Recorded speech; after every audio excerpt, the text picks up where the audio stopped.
across the UK, on DAB+, on YouTube, on your mobile, and on your side. This is Talk.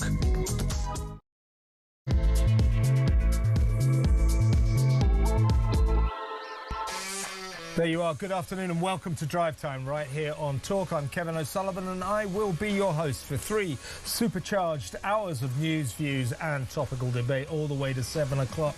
Get on the show, get it off your chest, get on the phone and call me on 0344 499 1000, or you can WhatsApp voice note me on the same number and I promise to play your message out. It is Tuesday, May the 19th. Here's what's coming up. Earning his new nickname, King of the U-Turns, Andy Burnham is striding around Makerfield, pretending to the long-suffering locals that he's not just another Labour metropolitan elite who stands for everything they detest. Blaming Margaret Thatcher for the state of the country his hopeless party has recently ruined. When Reform's genuinely local working class candidate plumber Robert Canyon gets going, just maybe Andy is going to have to do a bit better than quoting ancient history. 0344 499 1000. But a new poll reveals that the former Blairite minister would easily beat Starmer in a leadership vote. Good news for Burnham if he makes it to Westminster, but bad news for his rival West Streeting, who only 15% of Labourites are keen on electing to the top job. Meanwhile, deluded Keir Starmer remains determined to stay on as one of the worst prime ministers in British history, including Liz Truss. And amid Labour's internecine psychodrama, Britain drifts in an abyss of non-government. Could Starmer and his underwhelming cabinet crew do a worse job of running the UK if they tried?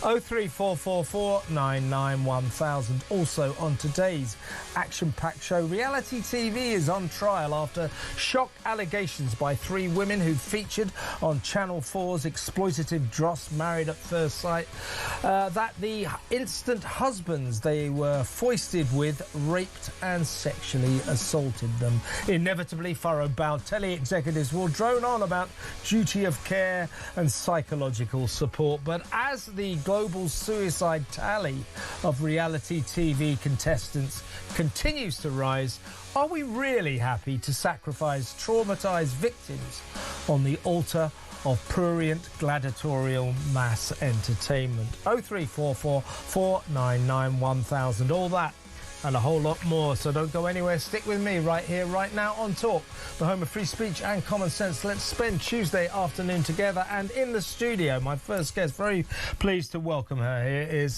former Labour MP, independent peer and Brexiteer, of course, Baroness Kate Hoey. Welcome, Kate. Very pleased to be here. Well, we need to talk about the big story, don't we? Andy Burnham has now been confirmed as the official Labour candidate in Makerfield at the by-election there, and Reform UK have confirmed that Robert Kenyon, a local plumber, pipe fitter, will be their candidate after Hannah Spencer's triumph in Gorton and Denton. I think the watchword at Westminster is local plumbers win elections. So Reform have gone very local. Well, let me get your take on some of the criticisms that are being levelled at Andy Burnham today. So he's wandering around Makerfield, filming this slick video. Oh, it's all down to Thatcher and Britain's ruined, and I'll change Labour, I'll give you the government that you want, and all that. But his critics say that all the way through history, he's really been just a classic metropolitan elite Labour MP, you know, with a northern accent, who at one point said, you know, I'm going to go and be mayor of Manchester. But he stands for everything that the people of Makerfield detest. He stands for closer ties with Europe. In fact, he stands for rejoining Europe.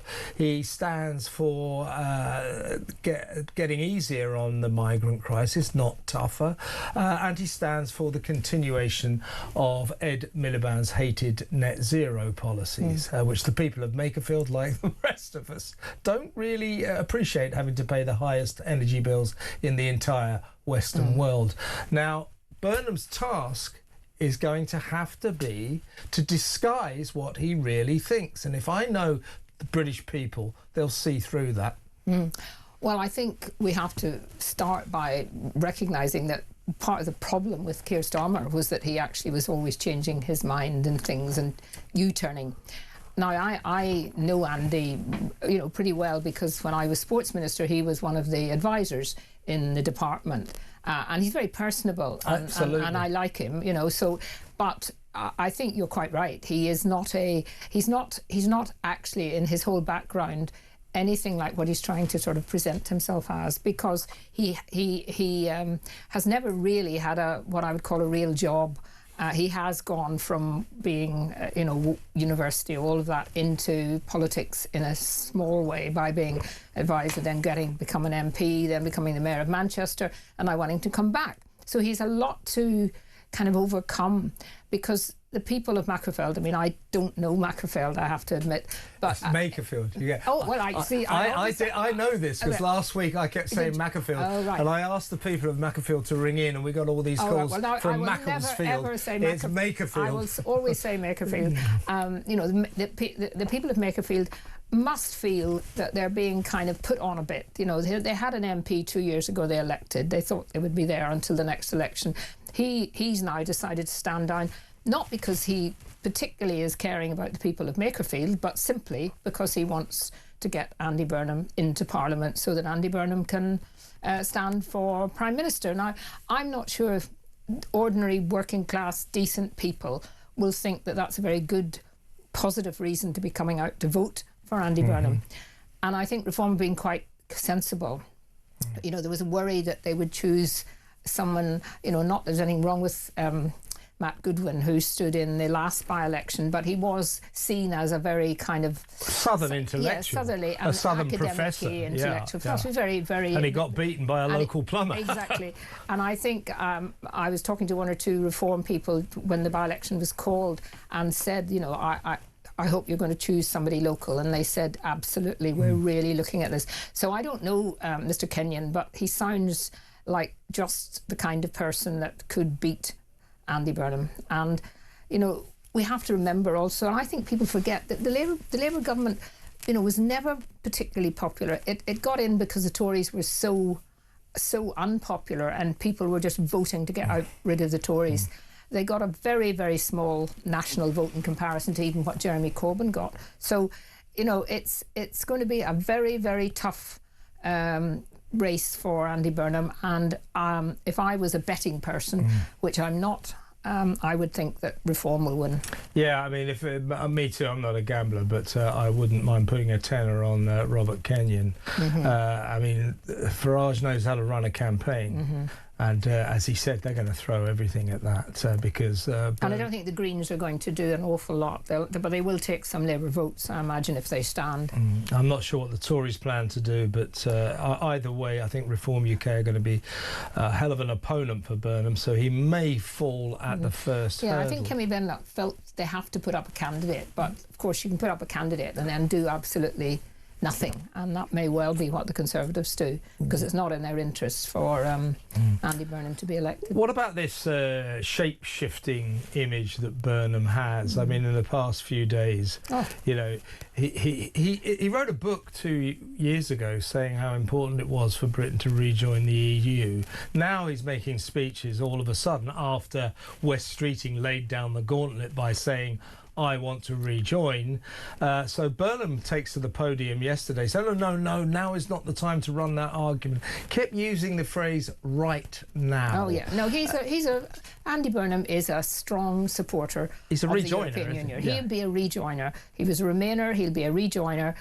He probably, Makerfield probably wasn't even his first choice if we knew the truth, because so many, I know 2 Labour MPs who were asked to stand down, asked with bigger majorities. Yeah, in a better area, in the sense that there wouldn't be quite so many people who had voted to leave, and they didn't, they didn't want to stand down quite, no matter what they were promised.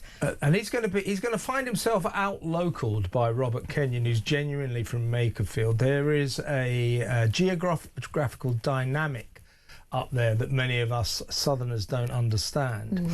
A colleague of mine who works here at Talk, Pete Barnes, born and bred in Makerfield, his family live there, and the people of Makerfield hate being classified as part of Manchester. Officially, they are part of Greater Manchester, but they don't even put Manchester on their addresses, they put Lancashire. Wow. So he's going to have to fight against that. And the other thing that Burnham, to be fair to him, has already hurdled the difficulty of being from Liverpool. An Everton supporter. Yeah, well, no one will forgive him for that. But so seriously, to be fair, he's straddled that hurdle in Manchester. But you know, he's a guy from Liverpool, playing the Manchester ticket to people who don't actually like being a part of Manchester. So he's going to have to get to grips with that nuance. Yeah, well, I genuinely hope that, you know, it has reopened the whole debate about the European Union, and I hope Reform now start to talk again about, you know, the benefits of Brexit, even if we haven't got the Brexit that we all would have liked in the end. It's not, you know, it hasn't been delivered properly. Yep.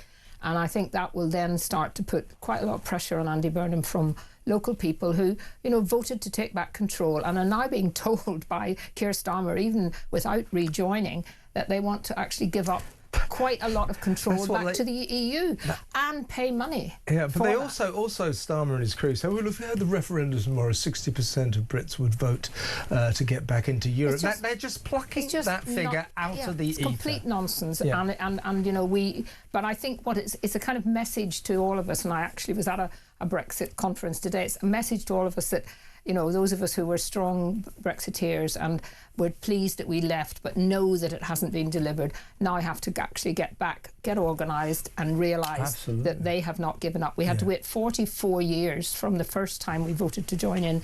I am not going to put up with anyone trying to get us back in after 10 years. And the reality is that they could, if the Labour government tries to put that in the next manifesto, that they're going to rejoin, that is outrageous. If ever there was any talk, and I wouldn't want to see any talk of going back in, it would have to be via referendum. Yeah, I'm pretty certain that if we had a referendum tomorrow, the people of Britain would vote exactly the same way. Labour set up this false castle that if we did put it to the people again, they'd vote to get back into Europe. It's not true. They just make that up. Let's have a quick look at Robert Kenyon, the Reform UK candidate. Well, I've got to say, I like him already. He's quite good looking as well. That helps. Yeah, yes, because Andy is, you see. Well, yeah, it's going to be a battle of the handsome guys, right? If I hear one more phrase, one more person talking about Andy Burnham's eyelashes, I think I'll kill myself, honestly.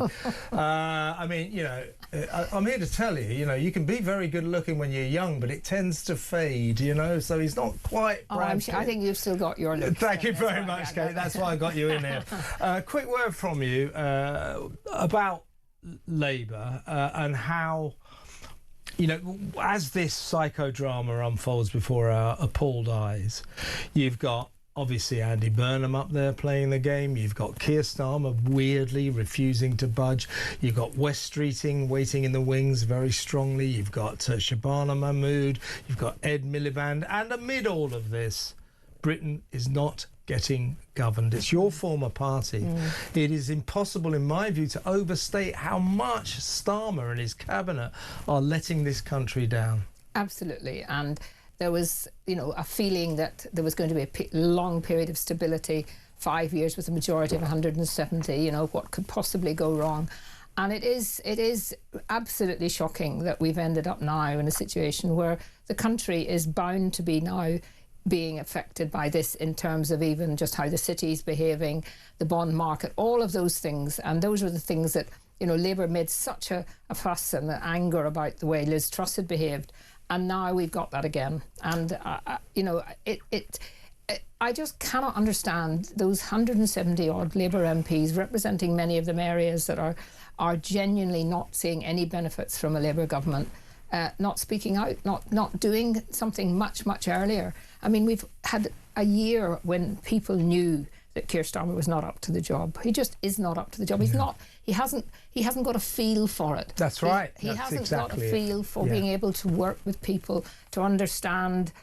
You know, he's genuinely. I mean, everyone goes on about being London-centred, but he is so London-centric and so bound up in the whole legalistic idea of the rule of law and looking to the international scene always to get sort of support and succour. I mean, he spends so much time going abroad because he thinks that makes him look as if he's prime ministerial. Yeah. He's you're right. But and the other thing, you know, you will remember, but I'm sure some of the listeners and viewers might not. He was the person who was most responsible for that wasted nearly 3 years after we left the European Union. He was Labour's shadow Europe minister, and he worked day in, day out to stop us leaving, and then started to talk about a second referendum. You know, and so he caused a lot of the problems of why we ended up with a deal that wasn't as good as it could have been. And now he's causing even more problems. And that's why I left the Labour Party.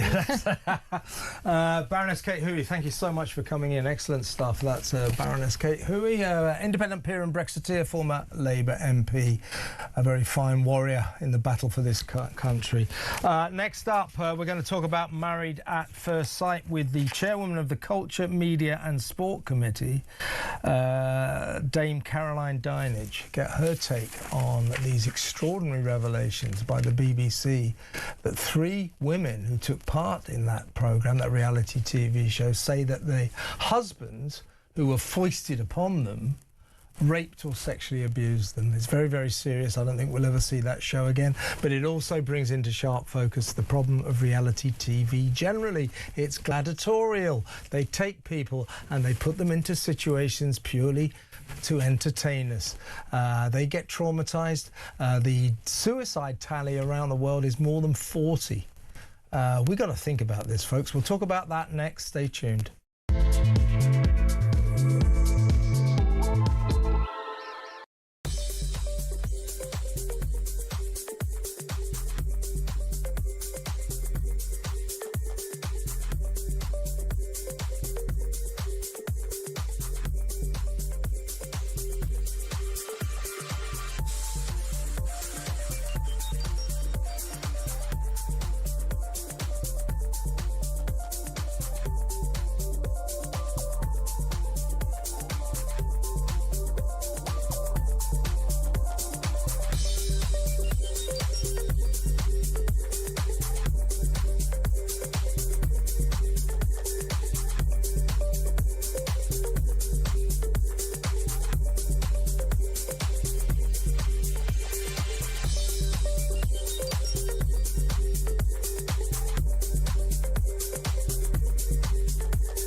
The Talk app. You can watch, catch up and listen to all your favourite shows and podcasts anytime, anywhere, all on the Talk app. Watching and listening to Talk just got easier. There's now only one place for the home of common sense. So head over to your App Store or Google Play and search Talk now.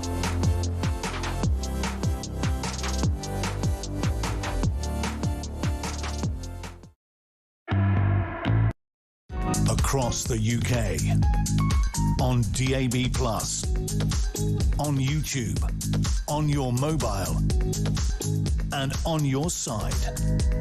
This is Talk. Shocking revelations by the BBC that 3 female contestants on Channel 4's reality show Married at First Sight claim that the husbands that were foisted upon them raped or sexually assaulted them. This has caused Channel 4 to pull the show. You can't get it on streaming, and frankly, it is unlikely it will ever be seen again. To discuss this and reality TV in general, a warm welcome to the show to the chairwoman of the Culture, Media and Sport Committee, Conservative MP for Gosport, Dame Caroline Dinenage. Welcome, Caroline. Thank you very much. Nice to see you. Good to have you on the show. I think this is very important because it's not just Married at First Sight we're talking about. Let's just for a second think about that programme. Well, it does what it says on the tin. 2 people who have never seen each other before in their lives are brought together at the altar, and they go through this kind of fake marriage. It's not proper, and then they're supposed to live as a married couple. 3 of the women involved in this show say that the husbands that were foisted upon them sexually assaulted or raped them. And in a way, you can see that that is a pretty likely turn of events given the circumstances. One of the women says that the guy said, "You're my wife. You're supposed to have sex with me. You've got to do this." Now, Married at First Sight is just one of a load of reality TV formats that basically take innocent, naive members of the public and put them into pressurised situations. And what the producers are looking for are fights, emotional outbursts, tears, hysteria, because drama makes good television. The suicide tally from reality shows around the world is now more than 40. 2 former Love Island contestants here took their own lives. A nice girl who I knew slightly called Melanie Bell from the first series of Big Brother went on to take her own life, and she's not the only one. We are, Caroline, in effect with these shows, sacrificing people on the altar of a kind of gladiatorial mass entertainment. And I think we have to think about this, don't we? Yeah, there's a lot. You've said a lot there. Let me try and unpick some of it. I agree. I mean, I think probably the most surprising thing about the Panorama documentary last night, which, as you say, spoke about the Married at First Sight TV show, probably the most surprising thing, although it was very disturbing, is that we haven't had reports of this nature before, because, as you say, this whole format of the programme is based upon the fact that people who've never met each other before are supposedly married, albeit that we know that's just for the purposes of the TV programme or the experiment, and then live together as husband and wife from day one. You know, from the very first night, they're expected to share a bed, and they are plunged into this kind of artificial bubble of almost immediate intimacy, where there is a kind of expectation that they will be intimate with each other. It's quite telling that despite the fact that Channel 4 and the production company CPL say that there are a lot of checks and balances, a lot of protections, a lot of duty of care around the participants in this, that actually these are complaints that were raised after the show had concluded filming. So clearly there's people may feel that things are going okay at the point that the cameras are rolling, but only afterwards they feel uncomfortable about what happened to them and the fact that they may have been pressurized into something that they really were not very happy with at all, very comfortable with at all. And there's real issues here around not only what happens before a TV show kicks off in terms of how you recruit and vet the contestants, what happens during, how you protect them, but also what happens after and in the aftermath. And as you say, you know, there are high-profile cases from some years ago of contestants from Love Island taking their own lives. I also had a constituent from my own Patch from Gosport who took his own life after appearing on the Jeremy Kyle show some years ago. I think it was back in 2019. You may recall they had him do a lie detector test, which kind of threw a rocket underneath his own personal life. And as a result of that, my predecessor committee did started an inquiry into reality TV because of, you know, the disastrous impact that it was having on some people's lives and their emotional and mental health and well-being. So there are quite a lot of questions to be asked here, and quite a lot of checks and balances that we need to be 100% sure that the protections that are in place are still fit for purpose. Yeah, I mean, if you think about it, Caroline, if a show needs to offer its contestants psychological protection, then they should think about that show happening at all, shouldn't they? I mean, you don't want to plunge people into a situation where they need psychological help or potentially need psychological help when all you're talking about is half an hour of entertainment for people watching telly at night, or an hour or whatever. What worries me is, I mean, I used to be a TV critic. I watched these shows. The very first reality show here arguably was in the year 2000, which was Castaway, a nice show where they put a few people on islands, an island up in Scotland, and that was swiftly followed by Big Brother, and then the whole thing exploded. And you know, I know people who work in this industry. I've known producers, editors, everybody who works in it. Well, we all know what they do. They deliberately try to promote or to trigger very tense, emotionally fraught situations where there might be fights, there might be tears, there might be hysteria, breakdowns. That makes good telly. And Channel 4's Big Brother Series 5, it got so het up, it's called Fight Night, they had to call the police to break the contestants up. Now, I think the television industry has been told about this time and time again, and every single time they go, oh, duty of care, we've got psychological protectors on set, blah, blah, blah, everything is fine. Well, it's not. If people are dying because of this, if people are getting raped because of reality TV formats, then we have to seriously think about them. But it's an onerous task for your committee, I would suggest. Yeah, I mean, we had, by coincidence, we had Alex Mann, who used to be the CEO of Channel 4, in front of us today, in front of the Select Committee. We're doing some work on the BBC, and I asked her about her thoughts on the documentary,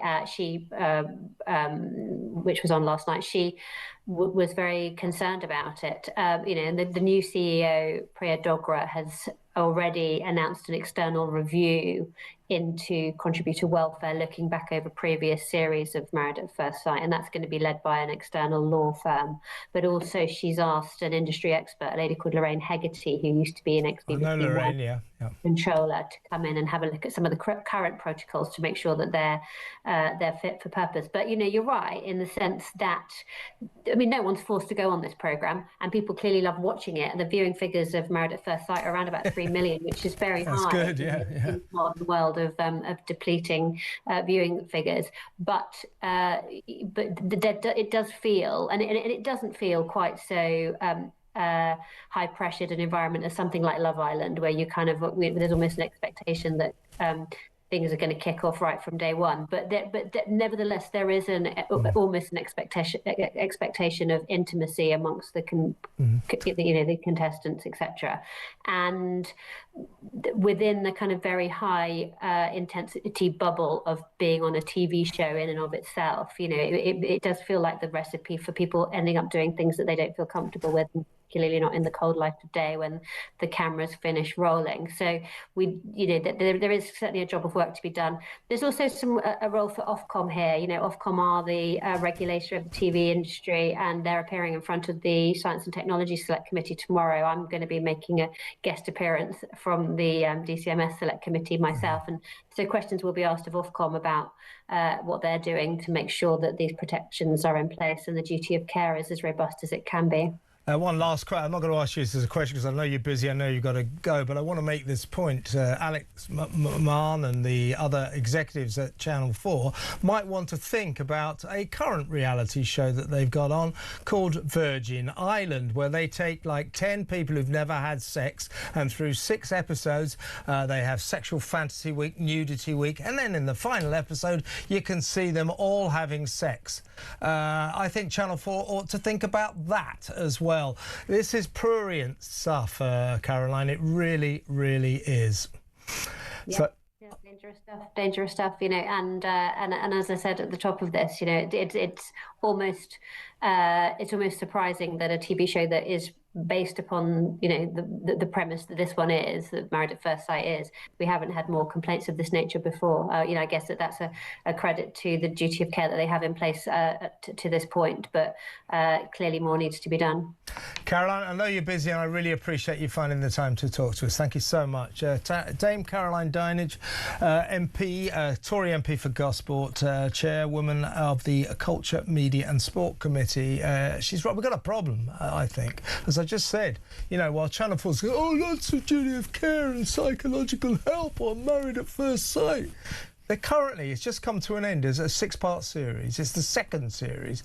It's called Virgin Island. They take, you know, grown-ups who've never managed quite to get their rocks off, virgins, and they take them to an island and they get them to sort of fiddle around with each other on camera for 6 weeks, you know, sexual fantasy week, nudity week, all this sort of stuff. And then in the final episode, about 3 of them end up bonking, you know.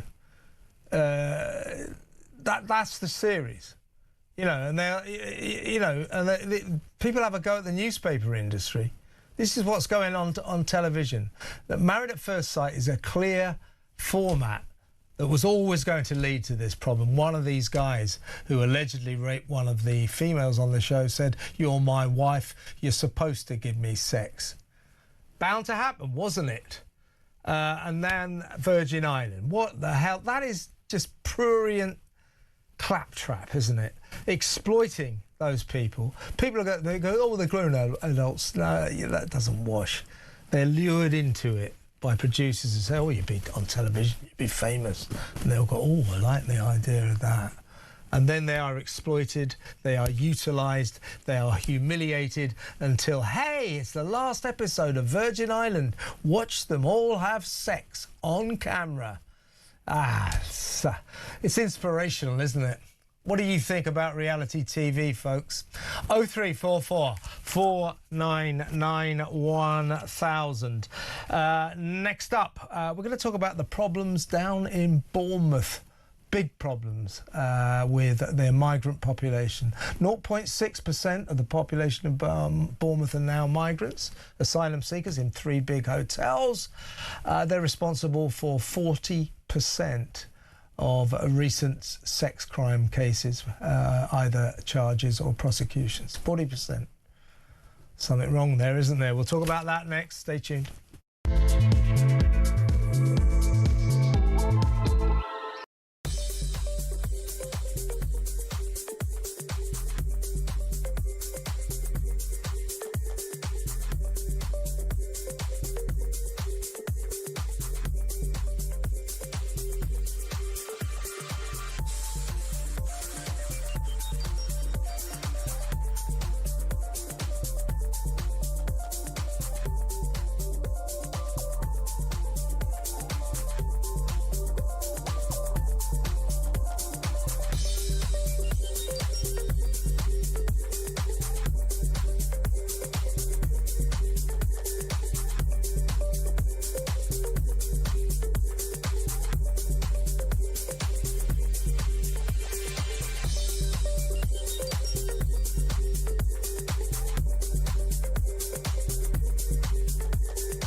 Across the UK, on DAB+, on YouTube, on your mobile, and on your side.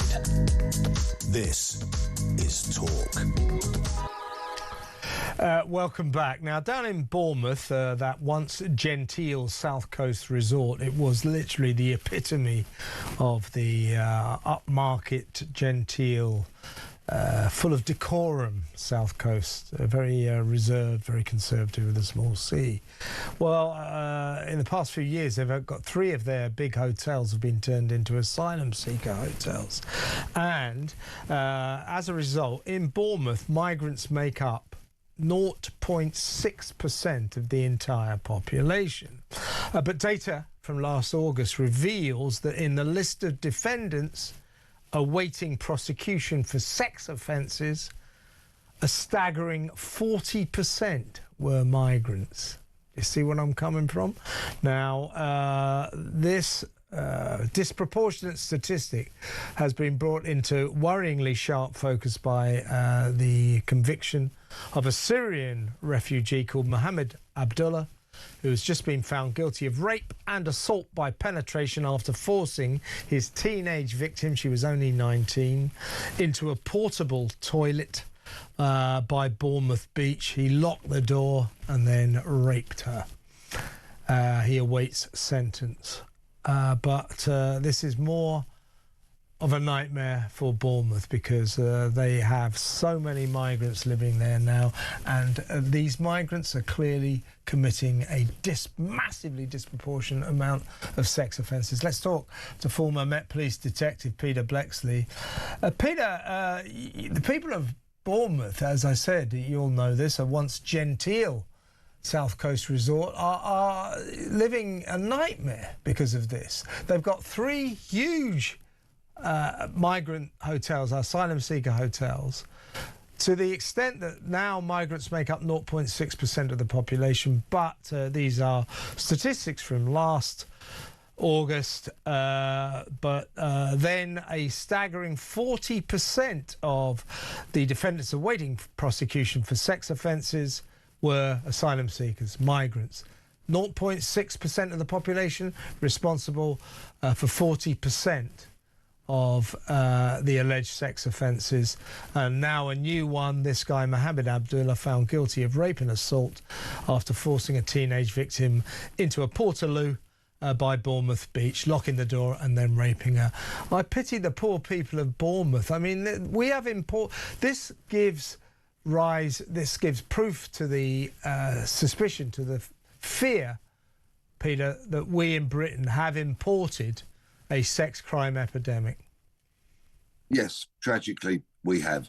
I have a regular source who lives in Bournemouth, and she contacts me on an almost daily basis with tales of horror from that once aspirational town. When I was a kid, it was the kind of place that people who'd done well in their working careers would look to retire to enjoy life by the coast. Now it is quite literally a living hell on earth for people in Bournemouth, and this has been deliberately caused by lamentable, pathetic governments.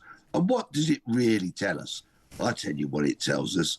In so many regards, mass multiculturalism in the UK has failed.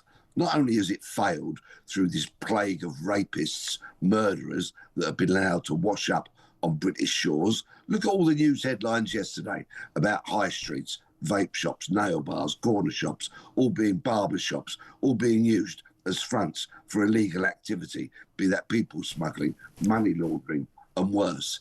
It's failed, and I could go on with the list. It is absolutely ludicrous. No wonder the fabric of this country is changing for the worst, and the politicians have brought it all upon us all, because none of us, and I mean none of us, voted for any of this.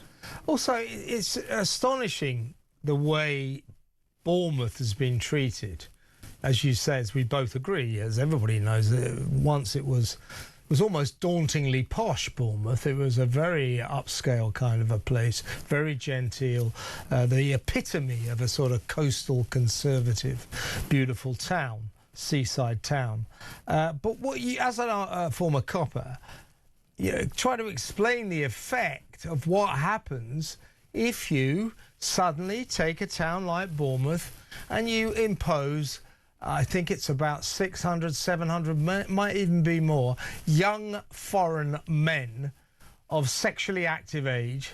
They're not allowed to work. They're all milling around in the middle of the town. That is almost instant ruination, isn't it? It certainly is. Just a few weeks ago, my wife and I were there because I was doing my show in Bournemouth. So we had the afternoon to go around the town to have a look at it. We saw groups of these young men gathering together on pavements, in parks, and to watch the way that they leered, that they would bend over almost 90 degrees to be able to see as much of a woman's body as they possibly could, was deeply disturbing. It was foul, it was vile, and it really shouldn't be happening. But of course, they've been imported knowingly, willingly, by successive governments into this country, dumped into these hotels, quite simply ruining once beautiful beach resorts in the UK. And my source contacts me virtually every day. She lives there with absolute heartbreak in her soul as she sees what was once her beloved seaside town ruined, and she is quite simply too scared to go out of her front door unaccompanied. That's what the politicians have brought upon us. And let's dwell for a second on, as I say, suddenly, I mean, these are big hotels in the middle of, right in the middle of Bournemouth. Each one of them, I think, can take 300-400 residents, and they're all young foreign men. And we need to consider the difference in our culture and the cultures that they come from. They come from predominantly countries where young men are not allowed to look upon women, where women are covered head to foot. You can't even see their ankles or their wrists. You just about see their eyes. They get here to Britain. They're put in a place like Bournemouth. When the sun shines, the girls come out. And this is a toxic cocktail. They see women in this country quite rightly allowed to dress however they want. If the weather's hot, they tend to dress skimpily. These guys find that some of these guys find that very difficult to deal with, hence this hugely disproportionate amount of sex crimes they commit. Afghanistan, Syria, Iraq, Iran, I could go on.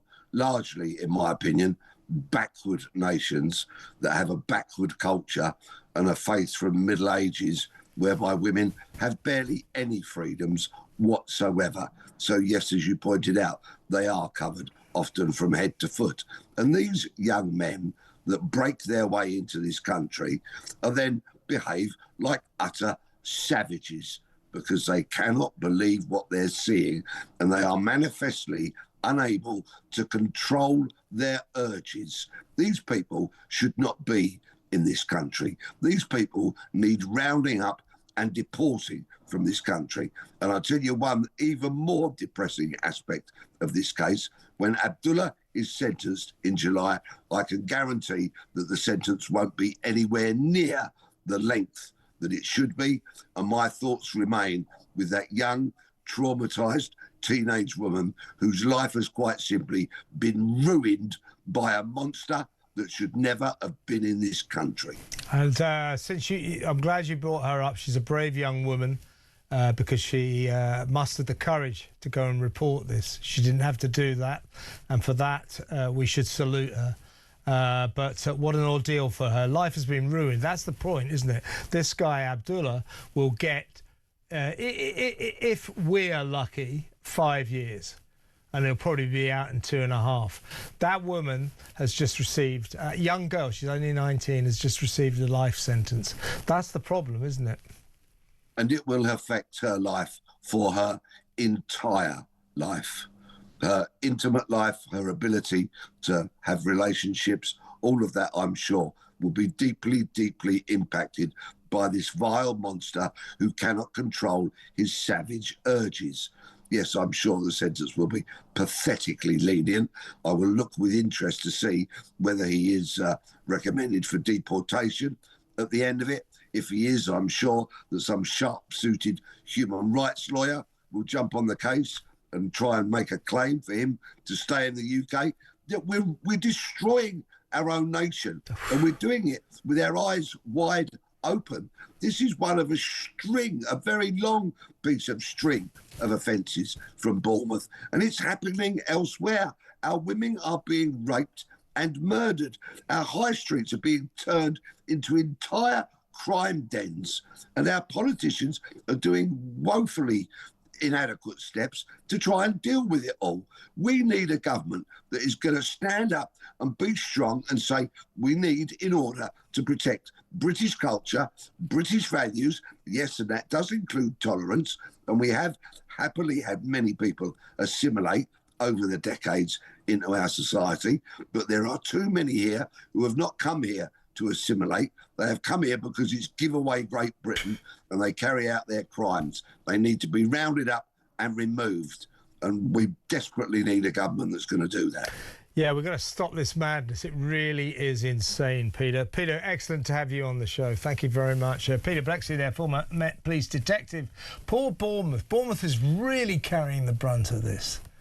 Let me know what you think. 0344 499 1000. Yet another rapist caught and prosecuted. His poor victim, forced into a portaloo by the beach. He locked the door and raped her. The latest sex assault to happen in poor, benighted Bournemouth. 0344 499 1000. Next up, there's been another anti-Semitic incident. It seems in Golders Green. A Jewish guy visiting here from Israel says he was beaten half to death by a gang of 5 who heard him talking Hebrew. We'll talk about that next. Stay tuned.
The Talk app.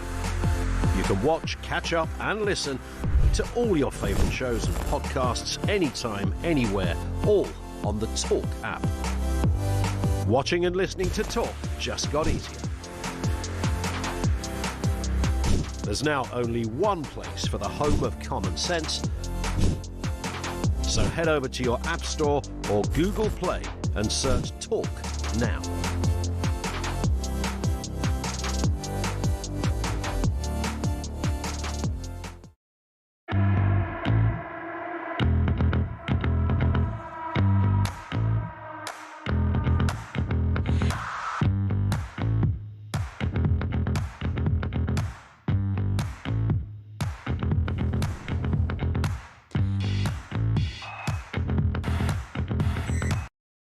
Across the UK, on DAB+, on YouTube, on your mobile, and on your side.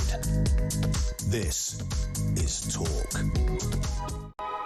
I've got a text from a local councillor called Cameron in Bournemouth confirming, saying that sadly everything we just said, Peter Blexley and I, is spot on.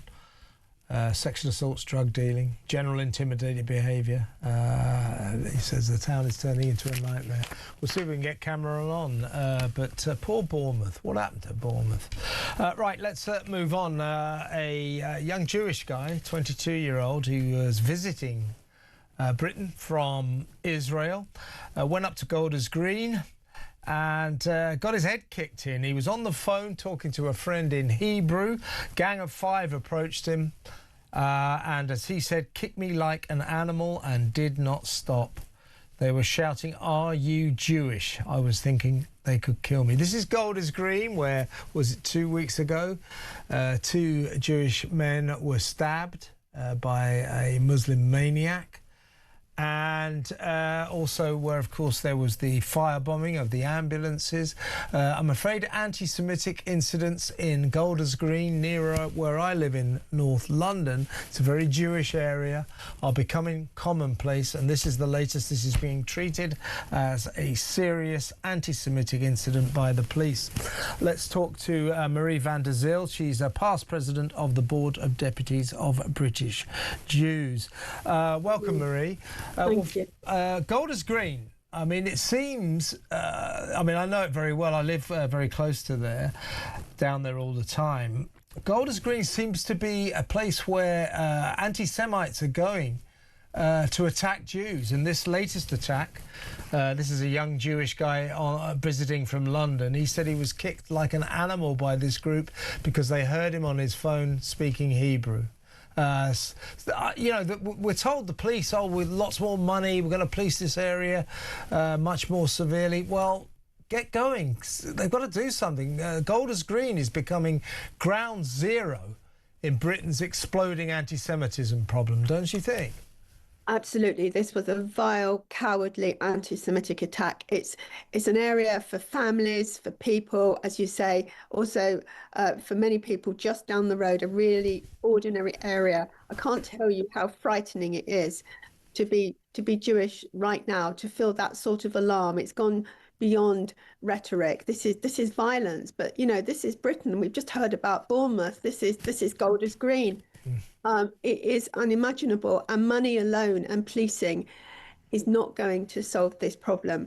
It's got to come from wider civic society, the great British public, you know, to really recognise it starts with the Jews, but it's not going to end with the Jews. This is just an unimaginable horror show. Yeah. I mean, what I would like to see, I'd like to see the police being a little bit more vigilant about anti-Semitism. I'm not necessarily talking about Golders Green, although I think more cops in that area are very much called for. But as you say, Marie, that's not going to solve the problem. But we do need more coppers in Golders Green. But I was down at the two demonstrations in London at the weekend, went to have a look at them. And you got the Unite the Kingdom was basically a bunch of people waving flags and having quite a good time, actually. Then I went to the Nakba, the pro-Palestine demo, and there it was a mass of people in masks, kaffir scarves up to their eyeballs, yelling about killing Jews from the river to the sea, death to the IDF. The police standing there looking. And I've seen so many of these demonstrations where the police just let people scream anti-Semitic abuse, which, as a matter of fact, happens to be illegal. The police have got to get more vigilant generally, don't you think?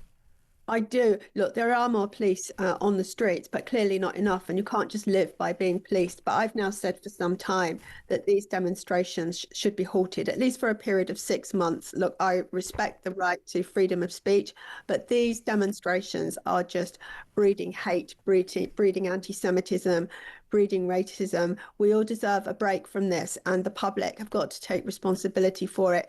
But policing alone can't even stop this level of hatred. So they need to be banned. I mean, I recoil at the idea of banning public protests, but what annoys me about them, I mean, I'll go along with you, Marie, because it seems that the police refuse to police these events properly. If the police policed them properly and arrested people for breaking the law, which they do every 5 seconds on these pro-Palestine marches with their posters and their slogans, if the police are not going to police them properly, then I would agree. So I think them.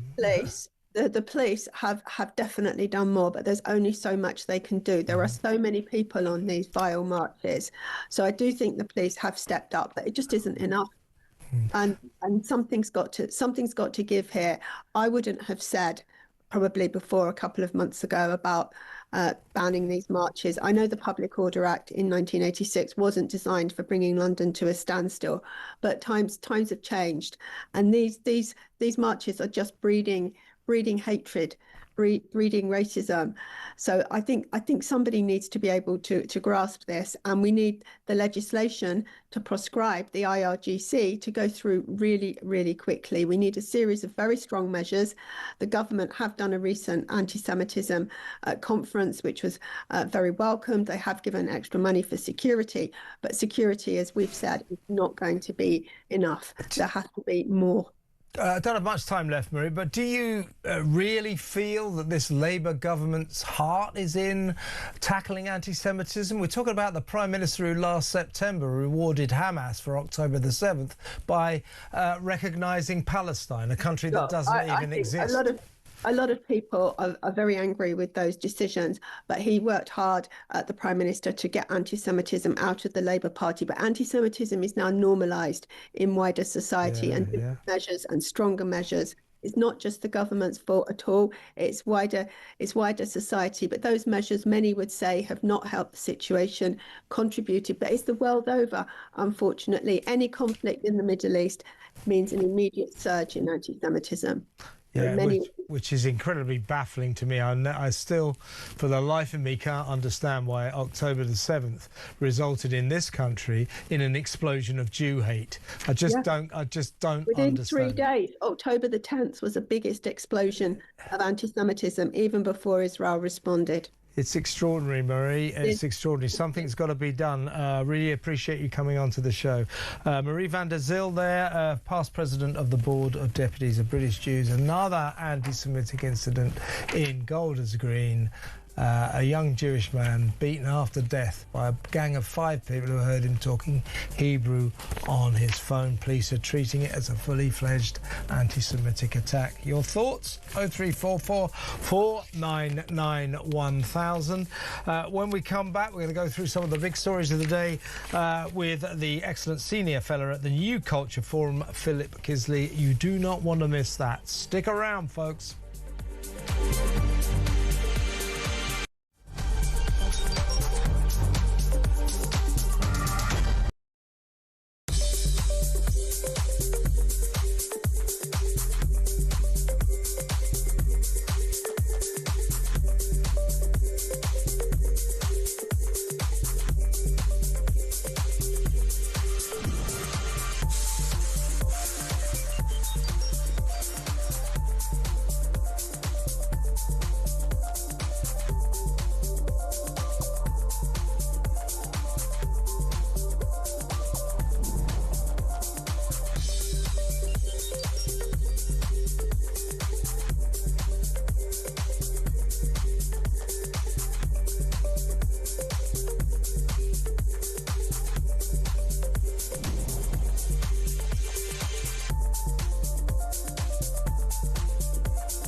across the UK. On DAB+, on YouTube, on your mobile, and on your side. This is Talk.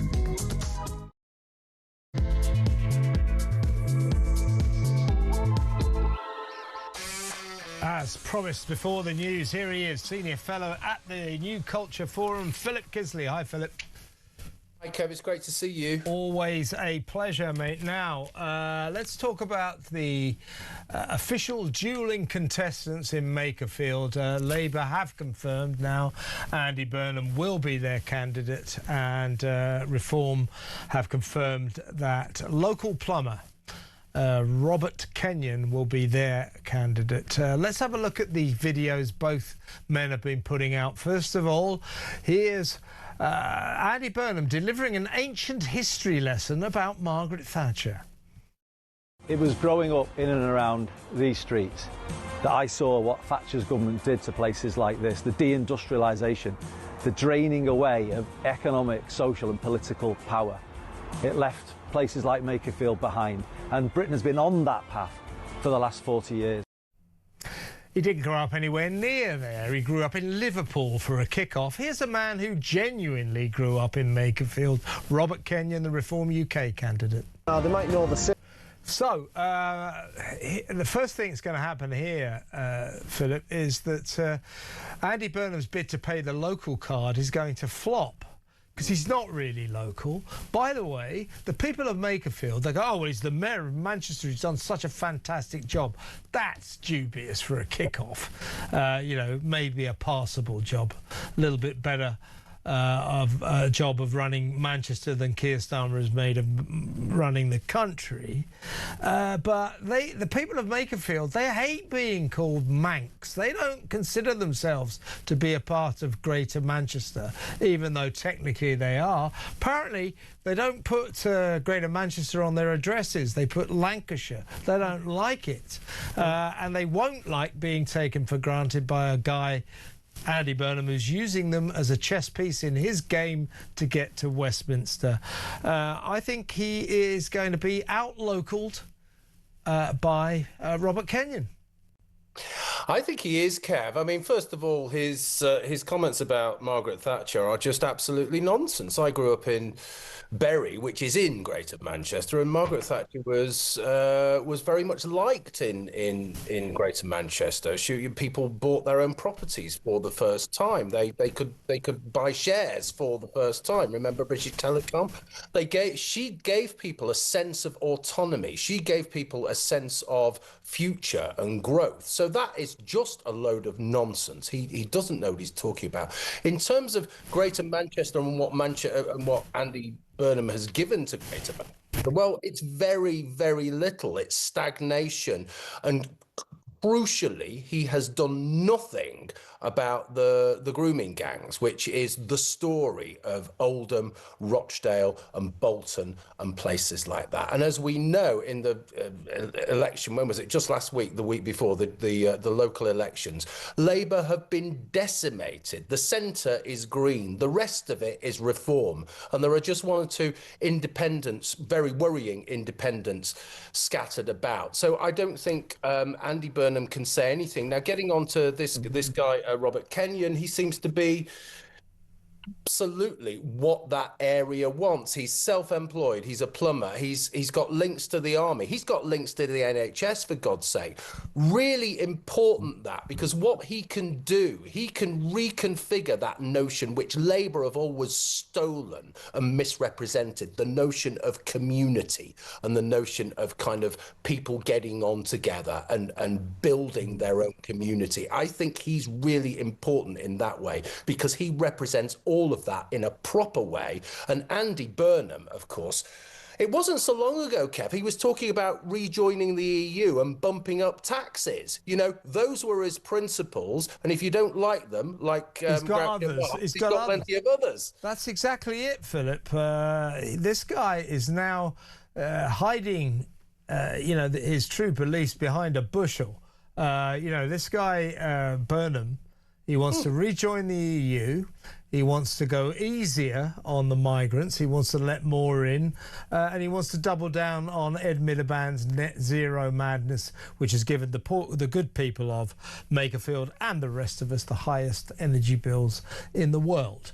Now, good luck promoting those policies. In other words, the only way Burnham can somehow purport to persuade the people of Makerfield to vote for him is by lying about what he really thinks.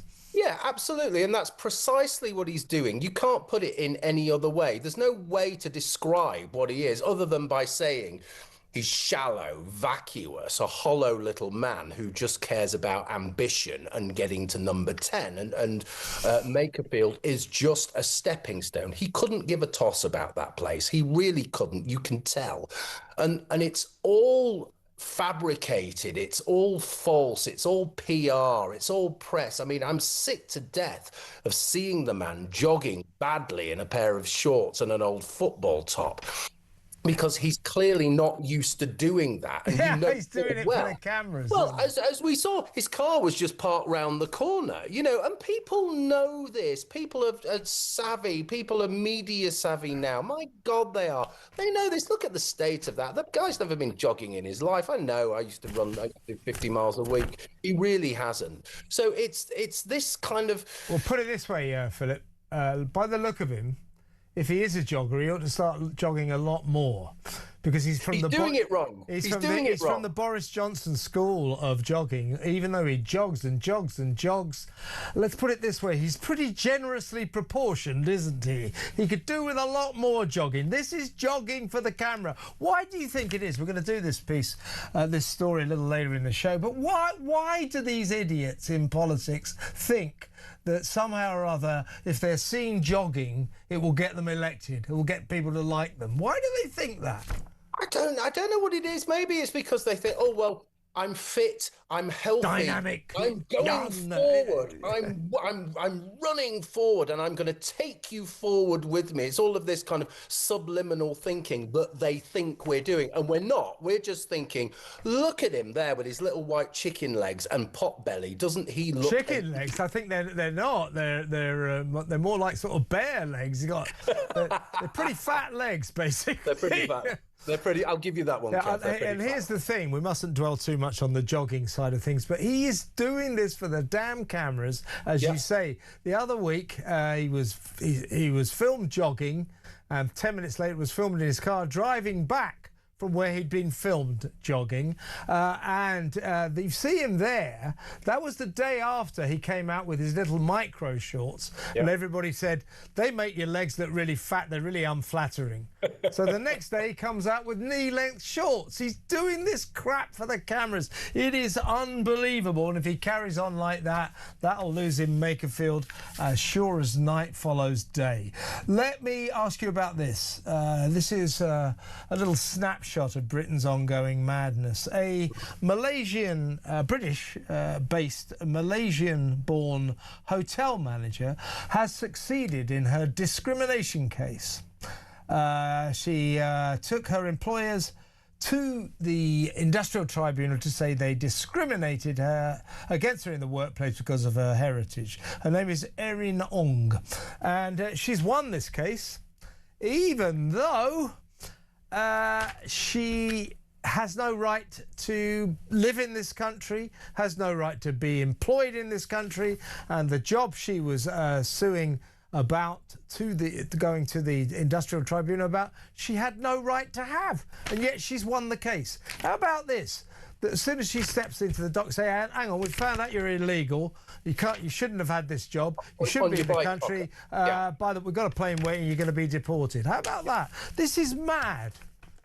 This is just absolutely representative of what our legal, political, and chattering class does to us. I don't blame this woman here. I'm not interested. As far as I can go, she can just go home and I can forget her. What I'm concerned about is the people who are fighting tooth and nail to make her stay, because what they're doing essentially is making an absolute dog's breakfast of our whole system. They are putting us all at risk. This woman might not be a threat in herself, but I'm thinking about undocumented males. I'm thinking migrants who come across on small boats. This is precisely what we have to deal with day in, day out. And if we let it happen, if we let this kind of behavior go uncontested, then we deserve everything they've got in store for us. And what they have in store for us, Kev, is cultural and societal oblivion. They just want to obliterate what we are, and this is the best way of doing it. So we need to push back on this, and I'm so delighted we're talking about this as a story, because when I read it, I had steam coming out of my head. It's ridiculous, isn't it? Angry. One of the things she's moaning about, Philip, is that she was required at work to show her passport regularly. Well, obviously not regularly enough, because if they'd have checked it properly, they would have realised that she was not entitled to work in this country, and yet she goes to an official industrial tribunal to say I was prejudiced against, I was discriminated against, and she wins the case. And the dim judge says that the allegations, the discrimination allegations, were not, and I quote, inextricably linked to her working without a permit. If you haven't got a permit, if you're not allowed to work, then you can't go to an industrial tribunal about being badly treated in a job you have no right to have. This is insane. Well, it is insane. And as I say, I think we should dwell on the utter insanity of it. And I think we should be angry, because if we let this stuff go, it just accumulates and accumulates. And actually what it is now, it's the natural way of things. We just expect this stuff from tribunals, from the judiciary, from the police, from politicians, everything, don't we? I mean, we saw at weekend, didn't we? I know you were at the march. I was there. I didn't see you. But, you know, all of the two-tier policing that was going on there, no threat whatsoever from the Unite the Kingdom march, but everybody with, you know, facial recognition, coppers everywhere galore. And with the other march, when they were chanting God knows what about Tommy Robinson, nothing. They just let them do it. So this case is a really good example, and it highlights the broader malaise, the broader trouble we have. And we really need, it's exhausting, but we really need to keep pushing back on it, because if we don't, we're just going to go under as a society, because we can't cope. We don't have the mechanisms to push back in a common sense way. Yeah, there's no common sense here. Let me ask the audience, give me a call, let me know what you think about this. A Malaysian woman with no right to work in the UK has won her case at the employment tribunal, saying she was discriminated against at work. Should we not have just said to her, no, you can't bring this case because you should not have had that job, and in fact we're going to deport you because you're here illegally? Instead, we let her go through with the case and she wins. 03444991000. Now, I'm going to take you on to a very important political issue here, Philip. There is a serious side to it. But in politics, if that reality TV horror Gemma Collins is the answer, what on earth was the question? Labour have recruited Gemma to help them in their policies. Watch this.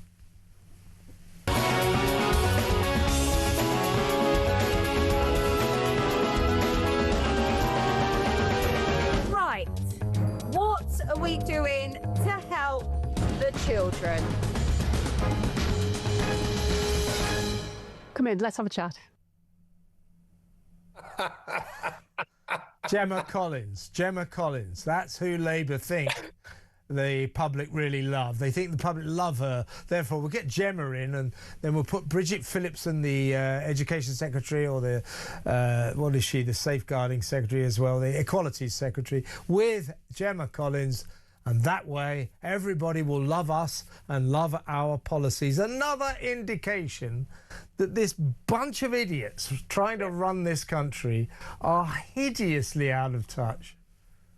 Well, they just look down on us and they think we are stupid idiots, and they think that this is our level. This is what we will respond to, and we'll just sit there grinning and think, yeah. Gemma. I mean, they've got so much previous on this, haven't they? And they just don't know what they're doing. They latch on to different kinds of celebrities, if you can call her a celebrity. But I remember years ago when they were fawning over Russell Brand. Do you remember that? Russell Brand. The answer to everything. Ed Miliband's friend. Ed Miliband's best friend. Shut up about it. Yeah. Then they just had to quietly shut up about it when they realised he wasn't the person they thought he was. So they just it represents. I called Andy Burnham vacuous and shallow. That's because he comes from a vacuous and shallow party with no policies and which hold people in contempt, and they have absolutely nothing for us. And if you want to see how much they hate you, just watch that video. Yeah, and Gemma Collins is from the Only Way is Essex, in case you don't know, folks. What she's been recruited for is to help the government promote its new initiative to provide options for kids who are less academic than others and want to take vocational routes in life. I don't think Gemma Collins is right for that, do you? No, I mean, I'm just thinking then, when you were just describing that, I was just thinking about the Reform candidate for Makerfield. He'd be brilliant for that, wouldn't he? Why don't they get him in there, and then they won't have to worry about all the rest of it? Get the guy in there. He's a plumber. He was in the army. He's worked for the NHS, all of that kind of stuff. He's exactly what I said before. He'd be brilliant. What a role model he'd be. The Labour Party are just ridiculous. They are a joke. They are shooting themselves in the foot. And again, it'll be really interesting to see. Burnham at the moment, just to link the two stories together, Burnham at the moment is slightly ahead in terms of he's the favourite, isn't he? But I think that will change over time. Yeah, I think it will. And by the way, Gemma Collins, I'm not necessarily blaming her. She's symptomatic of a syndrome, but she is a symbol of everything that is wrong with modern Britain. Some kids look up to Gemma Collins because she's achieved the modern nirvana. Doesn't really do a day's work in her life, appears in some useless TV show as herself and makes money on the back of fame not earned, fame achieved on the back of no talent. She is symptomatic of everything that is wrong with modern Britain, but Labour, of course, haven't quite spotted that. Bloody typical. Philip, good to have you on the show as always. Thank you so much. Philip Kisley there, Senior Fellow for the New Culture Forum. Next up, we're going to go down to Crowborough, in East Sussex, that pretty town that has had foisted upon it hundreds of young male migrants, asylum seekers, after their local army training centre camp got turned into accommodation centre for asylum seekers. And in the past couple of months, more and more hundreds of these young men have arrived in the town. A local couple, meanwhile, just up the road, have been told that they can't build their dream house because it would spoil the nature of the area. As if 500 young migrants from foreign countries who can't speak English won't in some way spoil the nature of the area. Two-tier, innit? Double standards. We'll talk about that next. Stay tuned.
the Talk app. You can watch, catch up and listen to all your favourite shows and podcasts anytime, anywhere, all on the Talk app. Watching and listening to Talk just got easier. There's now only one place for the home of common sense. So head over to your App Store or Google Play and search Talk now.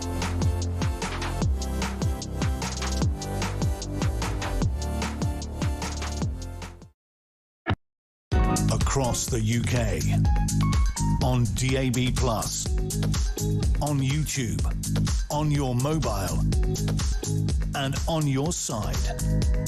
This is Talk. Welcome back. Let's go straight over to my next guest. She is the chairwoman of the Crowborough Shield organisation. Those are the residents in the long-suffering town of Crowborough, a pretty little town in East Sussex, who have had their local army base, their local army training centre, where cadets used to train, turned into a massive centre for accommodation centre for asylum seekers. Which will be particularly bad news for a retired couple who have just had their application to replace their old stable with a 4-bedroomed eco home rejected. Let's talk to Kim Bailey, chairwoman of the Crowborough Shield organisation. Hi, Kim. Hi, Kevin. Well, listen, let's spare a thought. I don't know if you know them, but a retired couple, Philip and Christine Straker, who live not very far from your army centre, your army training camp, which is now an accommodation centre for asylum seekers, of course. They live a few yards away. They recently applied to knock down an old stable and replace it with a 4-bedroom eco home. That application, that planning application, was rejected by your local council, Kim, because, and I quote, it would erode the natural beauty of the area and harm its character. And yet, Wealdon District Council had no problem with turning your local army training camp into a massive accommodation centre for hundreds of illegal small boat migrants, all of them young men. Wouldn't you say that that somewhat harms the character of the area, Kim? Yeah, absolutely, in more ways than one. But what you'll find, Kevin, is actually a lot of the planning applications across Wealdon, and especially those that are around the camp, and obviously the Strakers, who I do know, they've had theirs turned down. But most of the planning applications are actually turned down, not because of the builds themselves, but because of the negative impact, the recreational impact that the extra people will have on the forest. So this isn't always necessarily about the builds, it's about the number of people it would increase footfall on the forest, and that's why a lot of applications have been declined. This one obviously is slightly different, but you know, it just goes to show, doesn't it? It is that definitely that two-tier decision making that we're seeing constantly from this government. Obviously, Wealdon District Council isn't the government, but it's following the same suit. It's a joke. It really is a joke. Yeah, I mean, you know, Crowborough. I've seen the picture. I must get down there at some point. I should have been down there, but I haven't. But I can see the picture. You're always welcome, Kevin. I will come down, I promise you, Kim. I've seen it on the telly, and it looks like a classic, really pretty, you know, English country town. So I would say that the Planning Committee of Wealdon District Council are right to worry about the character of the area. The natural beauty of the area, as they talk about. So they're right to worry about planning applications, new houses, anything that might increase footfall in the country around the town. And yet, you know, suddenly you say, oh, you know, you're worried about the beauty and the character of the town. Oh, by the way, we're going to set up a place for 500 foreign young men who don't speak English with no jobs to live at. I mean, that won't just harm the character of the area. It will catastrophically change it, won't it? I mean, it's the impact it's having already. So what we've heard from a lot of residents that live around the camp is things like the owls would come into their gardens frequently at night. Well, now there's great big floodlights up, so they're now not seen. You don't see the owls, you don't see the bats, because obviously they've got these great big floodlights. You've also got massive diesel generators in there that are constantly causing pollution. Again, Rachel Millward, she's deputy leader of the Green Party. Why is she not kicking off about this? Why is she not saying this is detrimental to the environment? There's just been absolutely nothing from Wilden, and they are the planning authority. They are the ones that could issue stop notices. And as you know, throughout this whole process, they have done nothing other than write a few fluffy letters to the Home Office. It's a disgrace. From Wilden District Council, it's a disgrace. They should be protecting this forest. They shouldn't be worrying about eco homes that local people want to build that are not going to damage the forest. They should be absolutely going up in arms about 540 people in there that need diesel generators and massive floodlights and God knows what else. So it's again back to that two-tier stuff, isn't it? Well, Wilden District Council have said that this is their statement. We refused this application because it was for a permanent new dwelling in open countryside. As I understand it, it was on the Strakers' land. I think that's probably pushing it a bit. But as I say, I wouldn't mind all this. If they were very, very vigilant about the beauty of Crowborough and its local area, I wouldn't mind that. If the council didn't suddenly say, 540 foreign young men living in our midst, no problem there, no problem at all. Well, I think the question they need to be asking is what is a permanent structure? Because, as we know, this Home Secretary has tried to use Class Q to open up this site. We know it's not going to be for 12 months. We know that this is going to go on for a hell of a lot longer. So all of these structures, the floodlights, the masts, the diesel generators, if they're there beyond the 12 months, surely that is a permanent structure. But yet again, Rachel Millward is not up in arms. James Partridge, although it's actually Rachel Millward that's now the leader of the council, there's absolutely no concern there. And what's that? Because they're getting the extra money for per migrant, per bed, per night. Well, Rachel Millward thinks that all migrants are sort of engineers and doctors escaping war and torture, as opposed to economic chancers coming from France, where there's no war and torture. She lives in a kind of classic middle-class deluding bubble, deluding herself about the reality of the migrant crisis. Do you know now, Kim, how many migrants are in that training camp? Again, they tell us nothing, Kevin. We have no idea how many are in there. We've read that there was 300, then there was 400. I mean, there's no way that sewage system up there can barely cope with 100 to 150 people. I cannot understand how they've got that many people up there. So I would be very surprised if that many people are there. But the other thing as well is, don't forget, the Home Office have repeatedly said that if they go off after 7 days, they get a welfare check. But actually what we're hearing from the workers at the camp is that a lot of them, they go away for 7 days, they come back after the 7 days, they sign back in to say, hey, I'm here. So they stay in the asylum system and then they're gone again. So we've heard that direct from the workers at the camp. So how many people are actually on site? No idea. But like I say, even the sewage system, that cannot cope with that number of people, because all of the sewage goes over into the stream and you've got brown trout and all sorts in there. So it's awful. But they don't tell us anything. Are you feeling, are you sensing, are you seeing more of these migrants on the streets of Crowborough? Yeah, so there's been lots of videos of them drinking, being drunk, some antisocial behaviour. So yeah, there's lots of, people are obviously, first you've got cameras on your phone, so they're coming out at the first sign of trouble. People are filming it, and that's going up on social media. We get sent loads of photos, loads of videos of, like say, drink. They're going into the local supermarkets, buying alcohol, going back to the site. So there have been a few incidents, yeah. Well, listen, Kim, do you still have your protests? Do you still do those on a Sunday?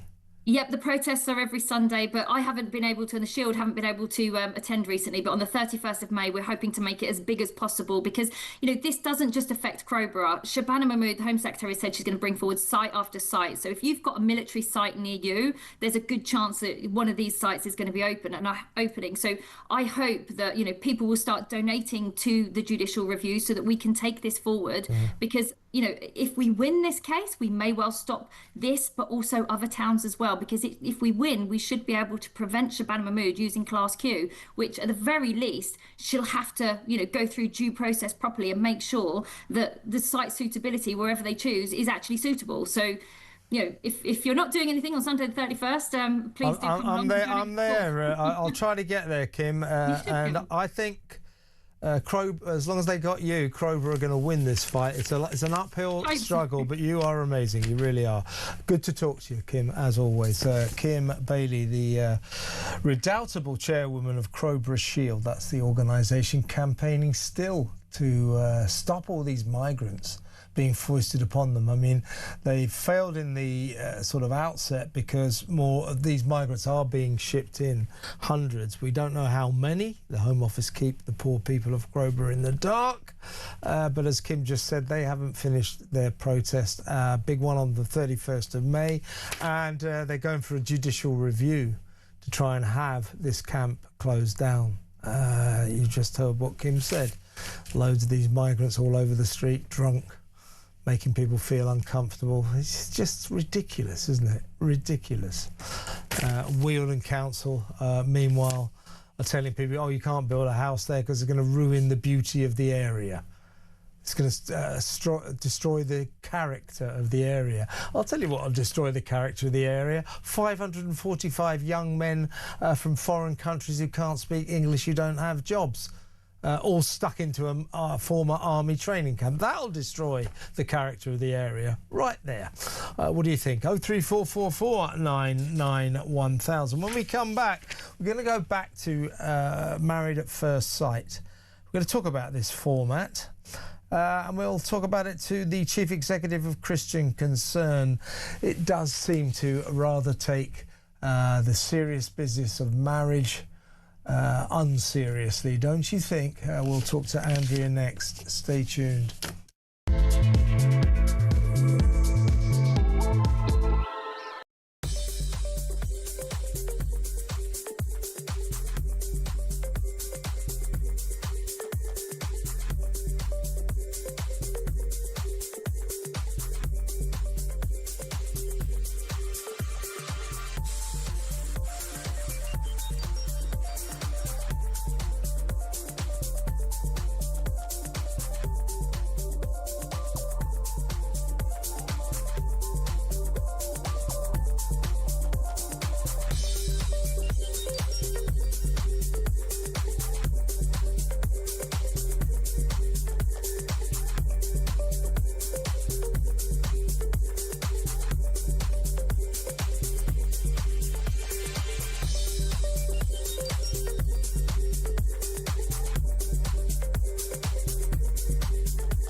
Across the UK, on DAB+, on YouTube, on your mobile, and on your side.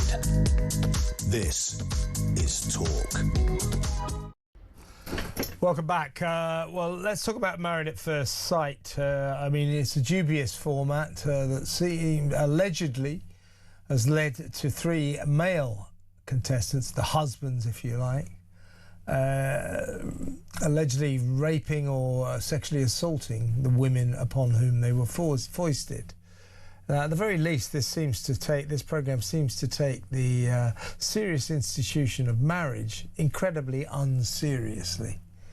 Let's talk to the Chief Executive of Christian Concern, Andrea Williams. Hello, Andrea. As a Christian, are you concerned by Married at First Sight? Yes, not just by Married at First Sight. Perhaps Married at First Sight is, in fact, the symptom of a culture that's forgotten the importance of marriage, the seriousness, the sacramental, covenantal bond that is marriage, this lifelong union, which in many ways we've not honoured at the heart of our society. It has a civilizational impact, really, how we view marriage in a culture and in a nation. And this programme is sort of the end result of that, when we trivialise what marriage actually is and how important it is, not just to two people, but to the whole of society. Yeah, I mean, trivialisation is exactly what this is. Marriage is a serious business, and this programme has turned it into a prurient sort of TV spectacle, which has resulted in something pretty disastrous, to say the least. I mean, if there's any solace to be taken from the revelations on Panorama on the BBC last night, that 3 women were allegedly raped or sexually assaulted by their husbands, if you like. If there's any solace to be taken from that, I don't think we'll ever see this programme again.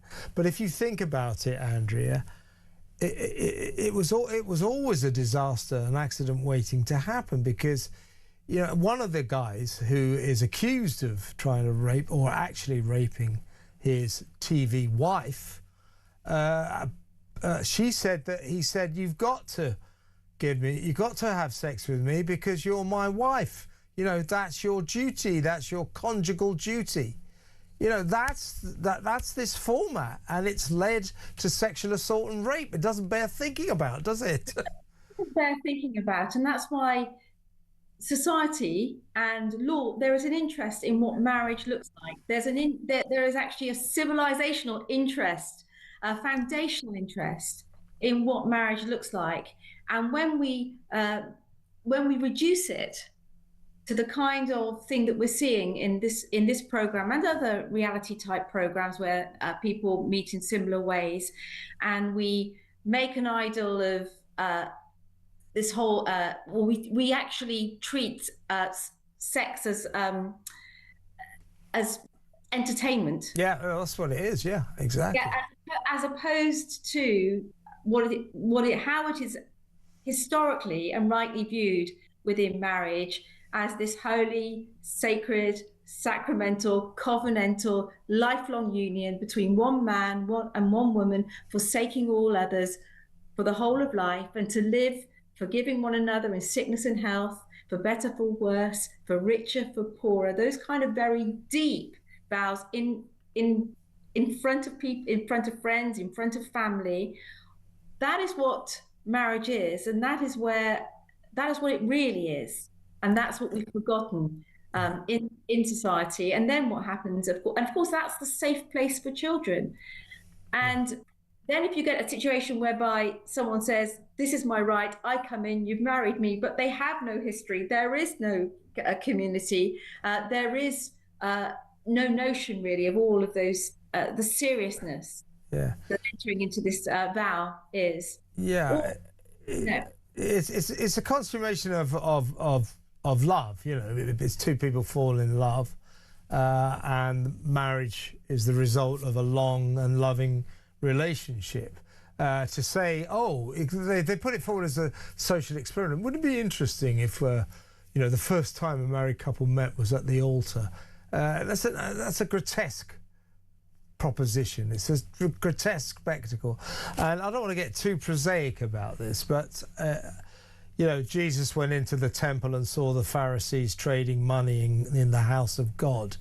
I think if Jesus turned up now and sort of entered the House of Britain or the house of modern Western entertainment and saw that marriage had been turned into, a joke, something, what in effect the contestants, if you like, on Married at First Sight and other reality shows are the victims of the need for gladiatorial mass entertainment, on the altar of which people are humiliated just so that we can enjoy their antics on TV. As I say, I think it's the analogy about the house of God and the Pharisees is pretty apposite. I also think that if we actually think about how the Bible, as you mentioned Jesus here, that how the Bible talks about marriage and the picture of Jesus himself, which is as the bridegroom coming for his bride, the church. And what does he in order to save the church, his bride? But he talks about it talks about the death of Christ and laying down his life for the bride, to actually something that is honoring, sacrificial, all-encompassing, in order to lay down his life for his bride, so that she might love and honor him.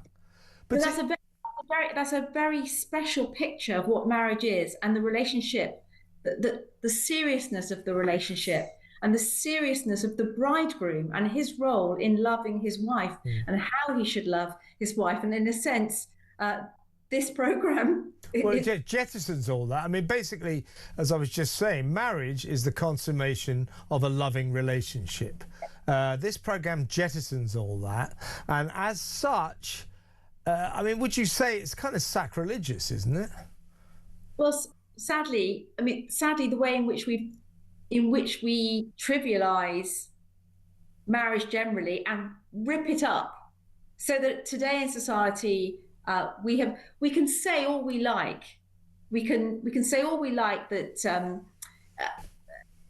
about what marriage is, but it's clear that the way in which society, we can redefine marriage. But what the Bible is clear about is that marriage is a lifelong union between one man and one woman, and that is the way in which the families and the foundations of a civilized society really works. Yeah, and when they were writing the Bible, I don't think they felt the need to point out that when people get married, it's a good idea that they know each other. That's it. If you see what I mean, it's so ridiculous. But you know, it's all very well to laugh at all this stuff, but you see what can happen. So this joke, ha ha ha, wouldn't it be funny if two people who've never met each other married for this the first time they've ever said Isaac? That would be hilarious, wouldn't it? Look what it's led to. Look what it's led to. And I think it doesn't make us well as those that are viewing this kind of program overall, what it is that we're watching, what it is that we're seeing, the kind of tension and hurt and harm that's occurring in front of our eyes, that can't be good for the soul of the viewers. It can't be good for the well-being of those that are watching and for what it is that they're looking at. I think that's exactly right. It's not good for the soul of the viewers. It's not good for the soul of the nation. And don't forget, this programme is sold to 35 countries around the world. As I say, if there's any solace to be taken from this hideous situation, it's a very serious situation, Channel 4 nor anybody else will ever show this show again. You just can't. You just can't. Andrea, thank you so much for coming on. It's good to talk to you. Thank you. Andrea Williams, Chief Executive of Christian Concern. You know, looking at this programme from the religious angle, seriously, you know, it's so tawdry and cheap, isn't it? Torrid spectacle, horrible. And guess what? I mean, you know, I don't care if reality TV shows are just going to be a tawdry, cheap spectacle and a laugh. You know, who cares? But if it's going to lead to this sort of thing, you know, women allegedly being raped and sexually assaulted, then I think maybe the TV industry might want to have a look at this format and perhaps quite a few other reality TV formats. As I say, reality television is gladiatorial and people are being sacrificed on the altar of mass television entertainment. And never mind them, what about the millions who want to watch? Well, you know, we do have to mind about them. Maybe we have to have a rethink about the direction of travel in our television industry. 0344 499 1000. Sun Sport with Sean Custis next. Stick around.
the Talk app. You can watch, catch up and listen to all your favourite shows and podcasts anytime, anywhere, all on the Talk app. Watching and listening to Talk just got easier. There's now only one place for the home of common sense. So head over to your App Store or Google Play and search Talk now.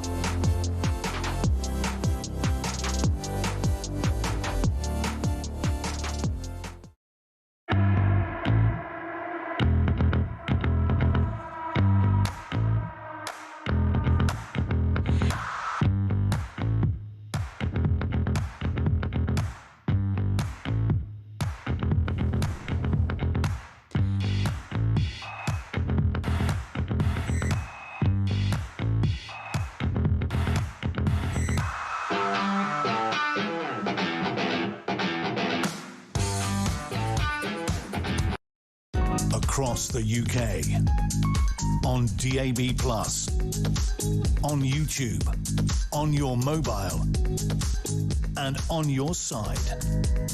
This is Talk. Welcome back. Sean Custis, Director of Sport at the Sun newspaper, is in the studio. Let's go through all the big stories. Well, we need to talk about Arsenal in a minute, but in the great scheme of things, Pep Guardiola quitting Manchester City is pretty big. Well, we were talking about this a bit last night and what he was going to do, and musing over the hints that he'd given that he was going to stay by saying, I've got 1 year left of my contract. I was on the contract. And then at the same time, he was doing a wink and a smile. Loves the games. And I don't think he was best pleased that it eked out last night. City obviously had travelled down to Bournemouth last night. City have not commented on this story at all. They've not denied it either. And the whole plan is, I think, to make it, announce his departure at the end of the season on the Sunday, unveil a stand to Pep, and that was when it was going to happen. But it's leaked out now, and he's going to have to talk about it tonight when they play at Bournemouth, where they have to win, really, to stay in the title race and take us to the last day. Because go on. Arsenal won last night. Yeah, well, very, very boring game. Can we have a quick, before we get to that very boring game, I did watch a bit of it. Maresca is being lined up to replace Guardiola. He's the guy that walked out on Chelsea, isn't he?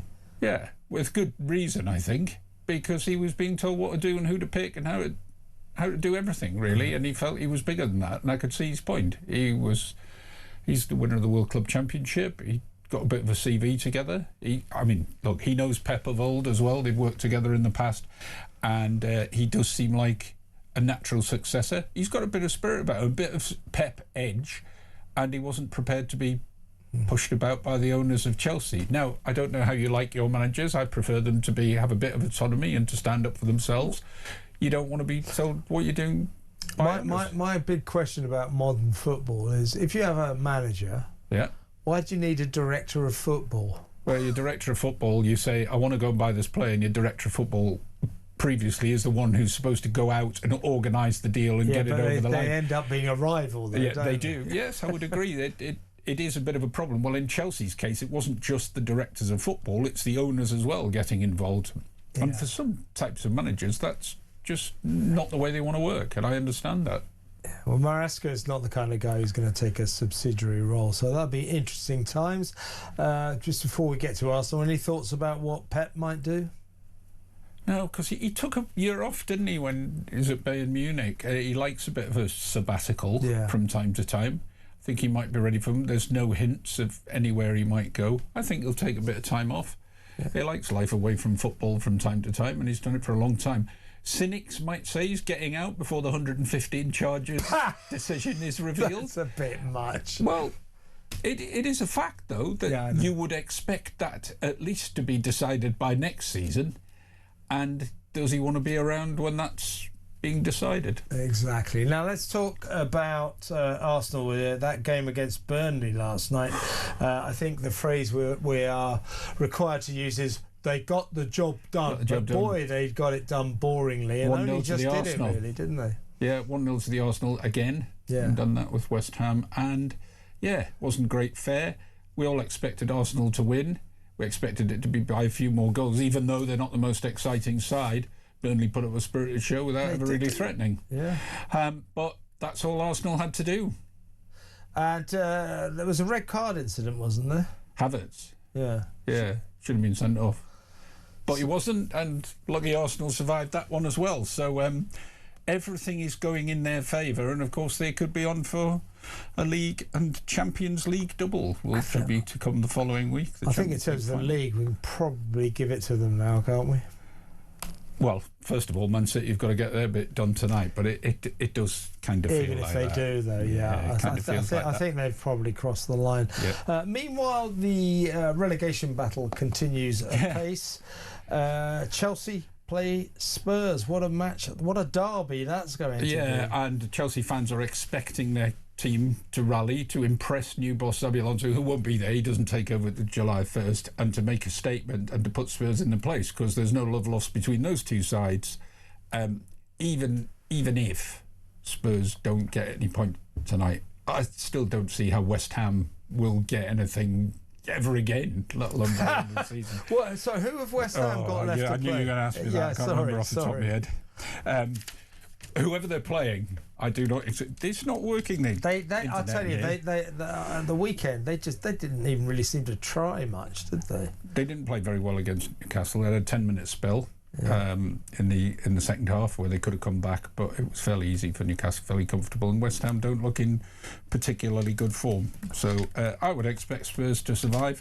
They might get the point required tonight. I mean, they've got such an advantageous goal difference as well that 1 point will do it for them. But West Ham got Leeds on Sunday. That's right, yes. West Ham have got Leeds, and Leeds are a fairly spirited performers who will have nothing to play for. They're safe and they're enjoying their football, so that won't be an easy one. But as I say, West Ham can't beat anyone, really. Well, when you saw West Ham at the weekend, you know, there was a quick case of, isn't it, cometh the hour. You know, they had to win that, and they didn't even seem to raise any spirit. The question is can Spurs raise their spirit? I think so. Tonight? I think De Zerbi's got them going a little bit.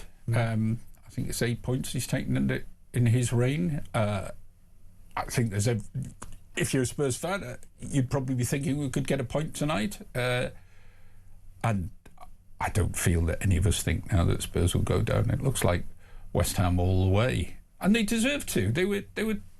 The mistakes they made against Newcastle were ridiculous. I mean, they self-inflicted, shot themselves in the foot completely. I mean, as I say, when you see Spurs go out tonight, I mean, Spurs they've got to be told, you know, you're fighting for your life. Play with spirit.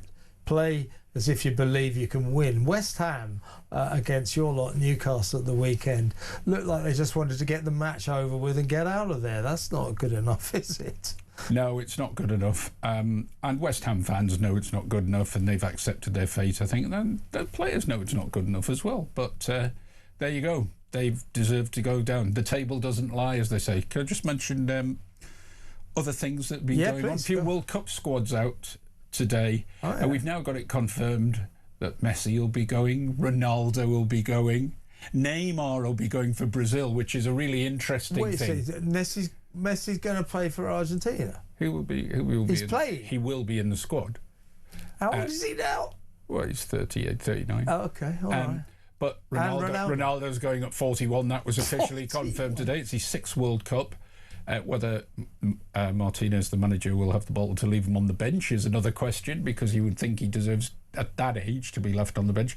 But in Brazil, Neymar was the big story. In England, Britain, we don't really recognise Neymar particularly, even though he's got this massive global following and he's a Brazil hero, record goal scorer. But he hasn't played for Brazil since 2023, and he's been injured a lot and got injured at the last World Cup. And he's in ahead of João Pedro, who's had a pretty good season for Chelsea. A young whippet by comparison, and wasn't picked. How old is Neymar? 34. But with a lot of injuries behind him, though. Is that all he is? You always ask me these big questions like, how old is he? And who have they got 3 weeks on Saturday? When was his first marriage? And what was But Neymar, the thing about Brazil and Neymar is that he brings with it massive sponsorship. Yeah. Now, I'm not saying Ancelotti's been influenced by that. I'd be surprised if he was. But for the Brazilian FA and the sponsors, Neymar being in their squad is a big deal. And he is a brilliant player as well, so he'll be a big draw, and he may produce moments of brilliance, which is what it's all about. Sean, fantastic. Sean Custis there, Director of Sport at The Sun, all on the back pages of your favourite newspaper tomorrow morning, and indeed online right now. Right, next up, we are going to talk some of the big stories with our final guest, who is...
across the UK, on DAB+, on YouTube, on your mobile, and on your side.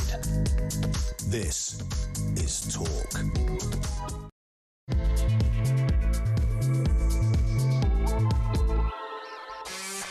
Welcome back. In 20 minutes or so, we're going to discuss the very important issue of political jogging. Why do so many political candidates, as soon as they announce their candidature, you know, the first thing they want to do is to be seen, to be photographed, to be filmed jogging? Why? Do they think it makes them look dynamic, young, full of purpose, that sort of thing?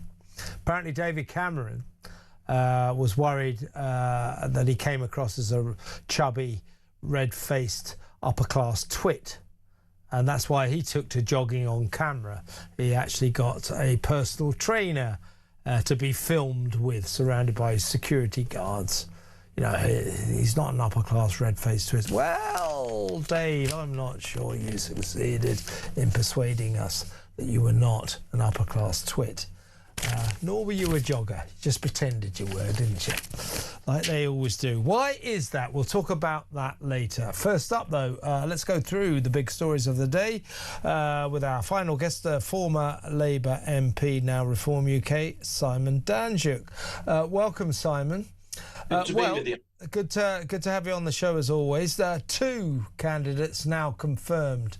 The Labour machinery has endorsed, anointed, if you like, Andy Burnham as their official candidate in Makerfield, the by-election there, and Reform UK have confirmed that their candidate will be local pipe fitter plumber, Army reservist Robert Kenyon. Let's take a look at both of their promotional videos. Here's Andy Burnham giving us an ancient history lesson about Margaret Thatcher. It was growing up in and around these streets that I saw what Thatcher's government did to places like this, the deindustrialisation, the draining away of economic, social and political power. It left places like Makerfield behind, and Britain has been on that path for the last 40 years. He didn't grow up around Makerfield, didn't grow up in those streets at all, and Margaret Thatcher arguably saved the country by destroying the unions that were all powerful at that time. So thank you very much for that ancient history lesson, Andy. Here's the Reform UK candidate, Robert Kenyon. They might know the... Well, perhaps I'm clouded by my innate prejudices, but out of those two videos, if I was a completely objective observer, it's Kenyon for me all the way. Burnham came across like a Westminster chancer. Oh, I grew up in streets like this. No, you didn't. You didn't grow up anywhere near there. Robert Kenyon actually did. He actually lives in Makerfield. Burnham, among his many problems, as he bids to treat Makerfield like a pawn in his chess game to get to Westminster, among his many problems is he's not local, whereas Robert Kenyon is. Absolutely right, and so the people of Makerfield have got a choice, haven't they? Can have the genuine article in Robert Kenyon, a real working class guy who's born and bred in the area, or they can have a professional politician who's cosplaying as being a Lancashire lad. I mean, it's quite obvious what's reality and what's best for Makerfield. It's Robert Kenyon, isn't it? I mean, you know, people just don't buy into Burnham's portrayal of being this working class guy. You know, he can't even pull it off. That's the irony. And you see him there, you know, slagging off Margaret Thatcher. We had the best economic growth under Margaret Thatcher. Let's remember that. And those houses that he's walking past, those council houses that he's walking past, you can guarantee the vast majority was sold off under Margaret Thatcher's right to buy. Which really helped bring people out of being working class. You know, it gave them a lift economically and socially. So, I mean, he's talking a lot of nonsense there. He's trying to portray, you know, as you point out, this history lesson. I don't think it'll wash with the people of Makerfield. I think they'll go for the genuine article. I think they'll go for Robert Kenyon. Yeah, and I'll tell you why it won't wash, is because when he starts talking there, old Burnham, about Thatcher ruined the country, he's not trying to appeal to the people of Makerfield. He's trying to appeal to the members of the Labour Party who he hopes, if he gets to Westminster, will vote him into the position of Prime Minister and get rid of Keir Starmer. That's what all that Thatcher claptrap is about. Now, if he carries on misdirecting his political ambitions, he's going to be in trouble. The people of Makerfield don't want to hear about Margaret Thatcher. Labour Party members might, but the people of Makerfield don't. He's got that wrong, hasn't he? He certainly has, you know. And what hasn't had much coverage so far is immigration, because Burnham doesn't want to talk about it. But he's got a major problem coming down the road on this issue. He was part of a government, Tony Blair's government, that brought in mass immigration into Britain. And he talks about what problems Makerfield and other parts of the Northwest face. That is primarily down to mass migration, that he was a government minister in the government that was bringing in mass migration. He's responsible for the problems that he's actually outlining. And he talks about this council house building programme. Millions of council houses are to be built. The only reason they have to be built is because he and Tony Blair and the colleagues in that government oversaw mass migration into Britain. Major problem, and it's his fault. Yeah, also, he's not only a Remainer, he's a fervent rejoiner. He's just like Wes Streeting. Wes Streeting upended him, stymied him last week, over the weekend, when he said, you know, I want to rejoin the EU. That was to get Burnham in trouble, because Burnham wants to rejoin the EU as well. And his only tactic in Makerfield, where they are staunch Brexiteers, vast majority of them don't want anything to do with Brussels. Burnham's only tactic will be, I don't want to talk about that at the moment. Well, Reform UK, Robert Kenyon and his crew will make sure Andy Burnham will have to talk about it, and he's going to be found wanting. The people of Makerfield do not want to rejoin Europe. He does. Absolutely right. And there's a reason that Andy Burnham has been rejected as Labour leader on 2 previous occasions. He's run to be leader of the Labour Party twice before and lost. And one of the primary reasons he continued to lose is because he flip-flops. He's not decisive.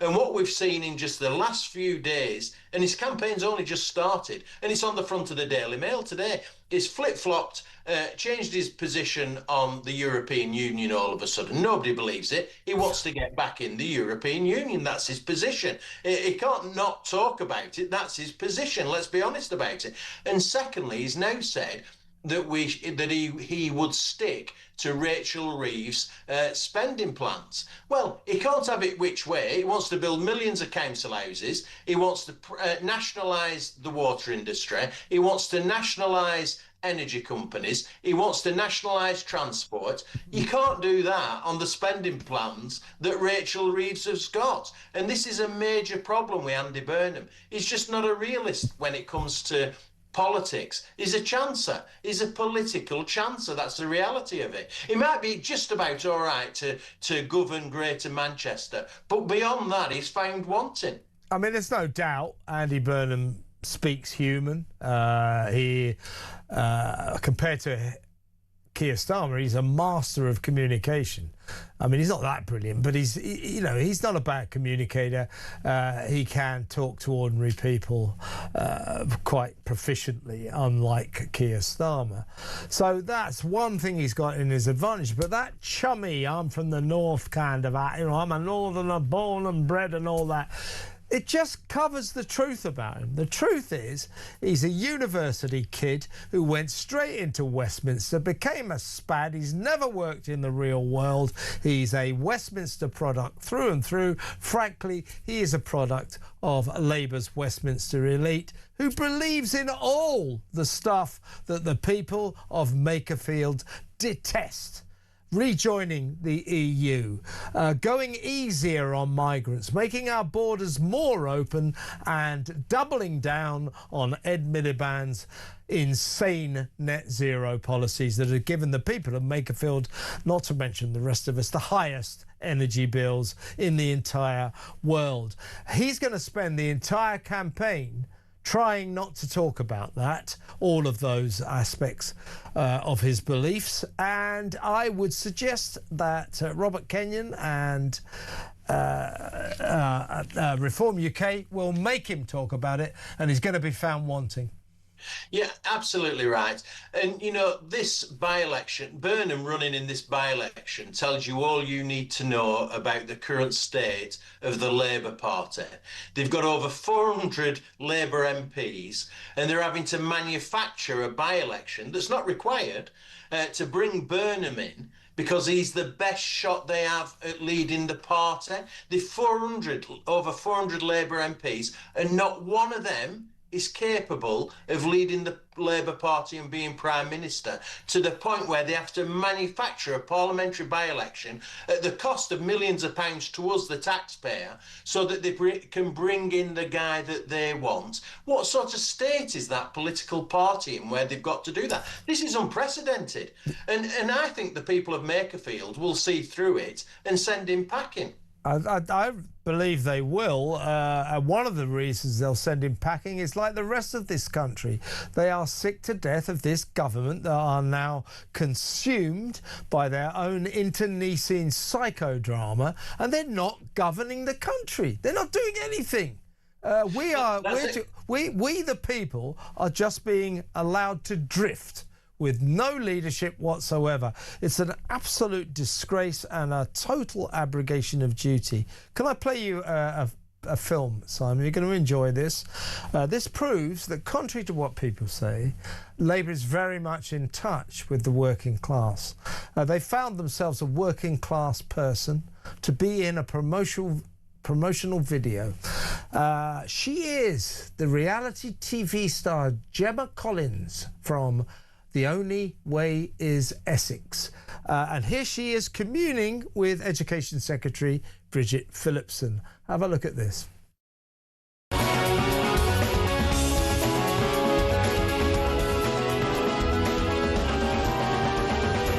Right, what are we doing to help the children?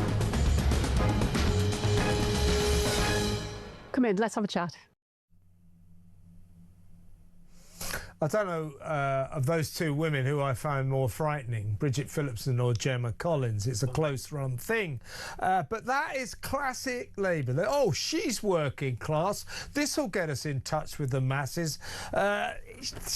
Actually, Gemma Collins is a symbol of everything that's wrong with modern Britain. You know, get on television, you got no talent, but you get fame and you make money out of that.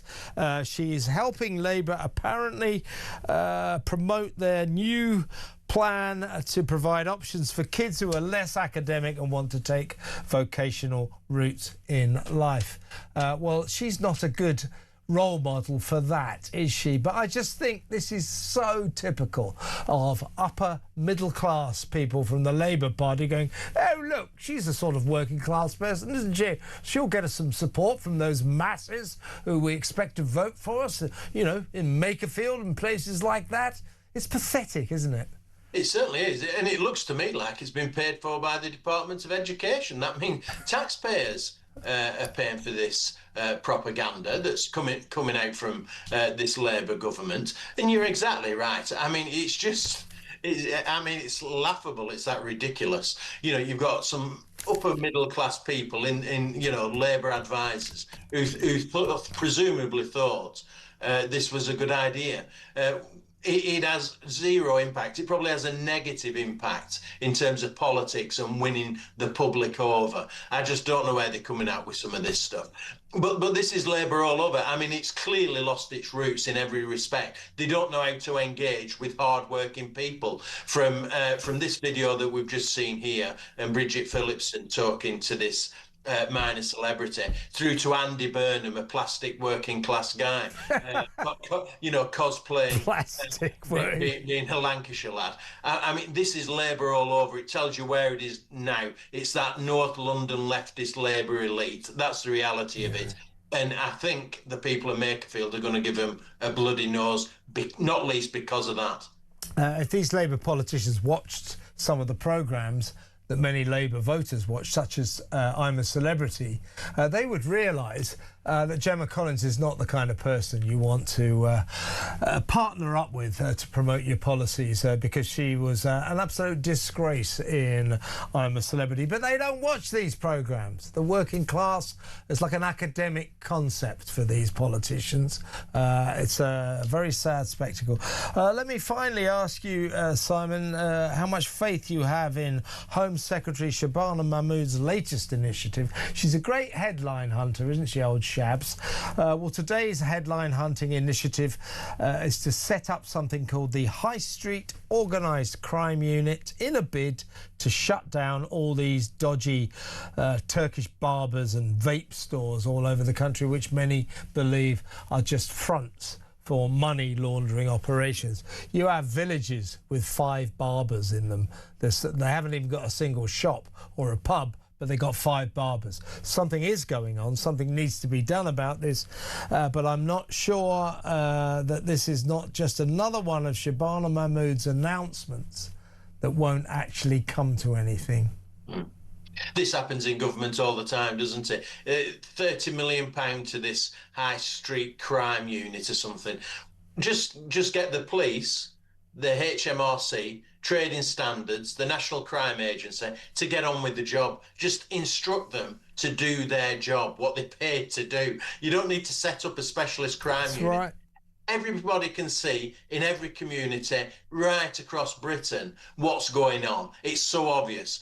In this instance, it's the BBC, quite surprisingly, I have to say, who've done a thoroughly good investigation and come up with these findings. But it's there for everybody to see. It's to the point, this investigation shows, that some corner shops are taking payments from illegal immigrants and then passing the payments on to the people smugglers. It brings a whole new meaning to the phrase of PayPal. I mean, this is just outrageous, isn't it? The corner shops are acting as the intermediary, collecting the money off the illegal immigrants and paying the people smugglers on a regular basis. That's what's been found. Just get on with the day job, policing, you know, get the police to do their job. Yeah, these places are clearly suspicious. I read a funny piece in one of the national papers about 6 months ago where a guy went in, saw one of these barbers and went in for a haircut, you know, and came out looking like a scarecrow. The guy in there had no idea how to cut hair. So when you see these Turkish barbers, folks, don't go and get a haircut because it won't work out. Simon, excellent to have you on the show as always. Thank you so much. Simon Danjit there, former Labour MP, now Reform UK. Breaking news. Breaking news. A high-level people smuggler identified in a BBC investigation has been arrested in Iraqi Kurdistan. A network run by Cardo Jaff, that's his name, who operates under the alias Cardo Rania, is believed to have transported thousands of illegal migrants in small boats across the English Channel into the UK in recent years. He was arrested on suspicion of human trafficking offences by officers of the Kurdistan Regional Security Agency and remains in custody as investigations continue. Well, that's good. But it's due to a BBC investigation. Isn't it about time? You know, I thought we had a government that's going to smash the gangs. What about a government, a police investigation? What's the government doing about this? What are the police doing about people smuggling? BBC, good job here, obviously. Not the police, not the government. What is going on, folks? Smash the gangs? He can smash an egg old to Keir Starmer, could he? How ridiculous. Right, next up, let's deal with the important issue of the day, and that's politicians jogging. Why do they jog? Why is Andy Burnham so desperate to be photographed and filmed out running in his little shorts and his football kit? Why? Why? He's the latest in a long line of wannabe MPs, wannabe cabinet secretaries, wannabe prime ministers who want to be seen jogging. They think it's good for their image. Why? We'll talk about that next. Stay tuned.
the Talk app.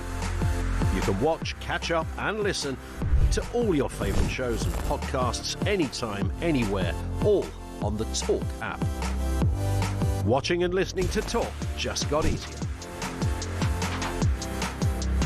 There's now only one place for the home of common sense. So head over to your App Store or Google Play and search Talk now.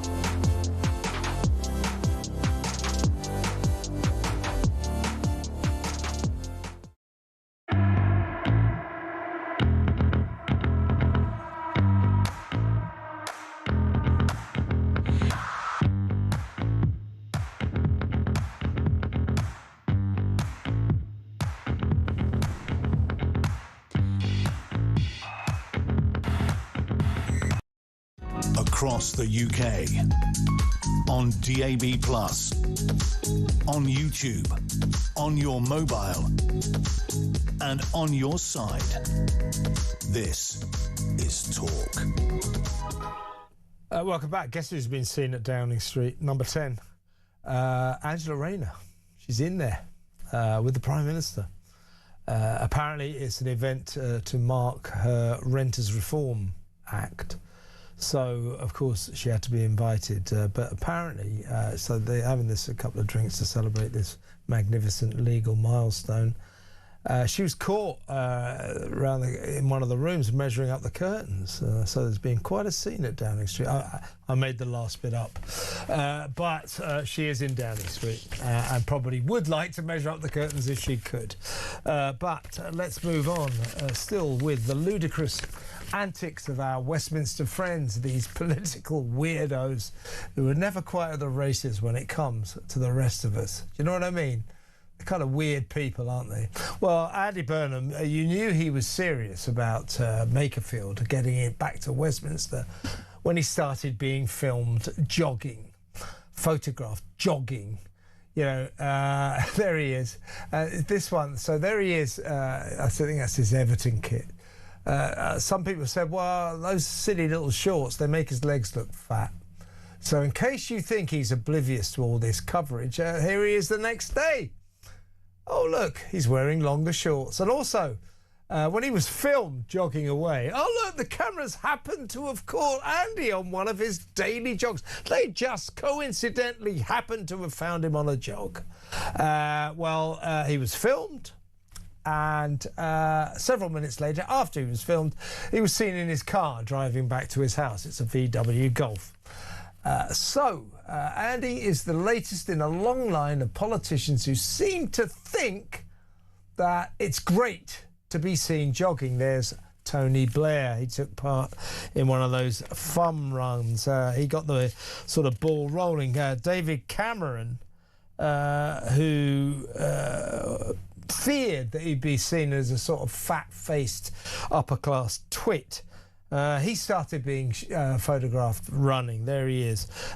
He got himself a personal trainer. I think not because he wanted to get fit, but because he wanted not to be seen as a fat-faced upper-class twit. Didn't really work, did it? Because he was a fat-faced upper-class twit. And there's another one, old Boris Johnson. He was a real one for jogging for the cameras. As I always used to call him, I got in trouble. I always just say he's the world's fattest jogger.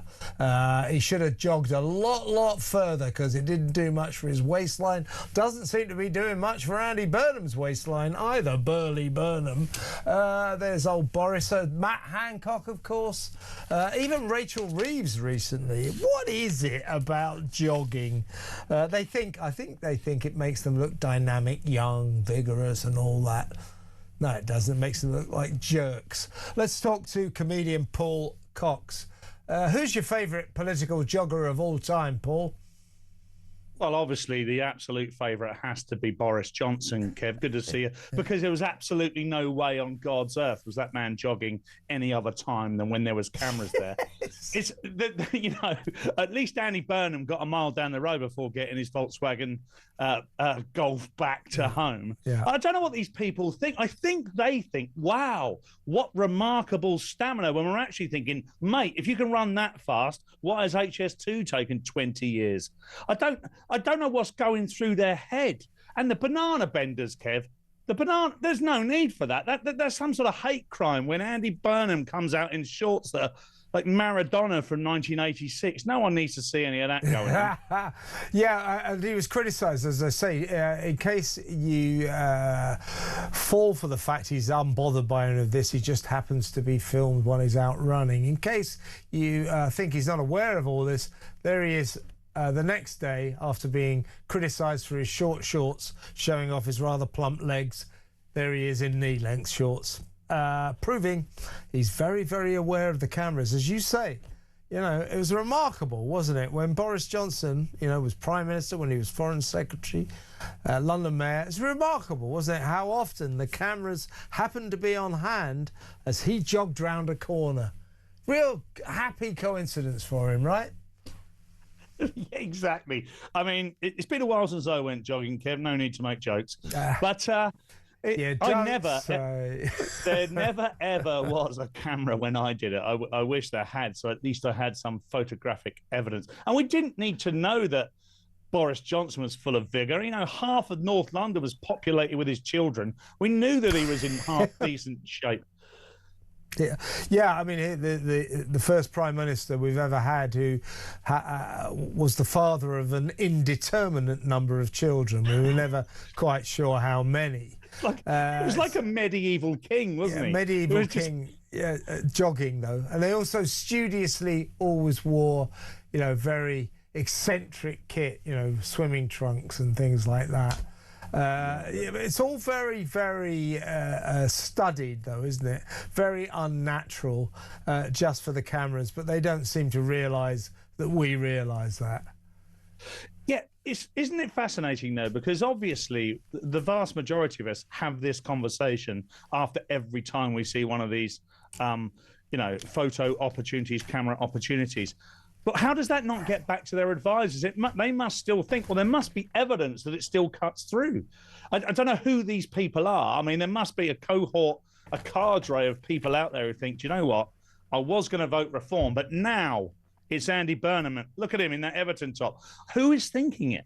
Why is it changing anyone's mind? Exactly right. Now, we've got to hand it to Matt Hancock. He really went the extra mile. Do you remember when he was Health Secretary, he was mysteriously caught on camera, God knows how they found him, running through St James's Park in central London, leaping. I remember he leapt over this fence, very athletic, and then fell to the ground to do athletic press-ups.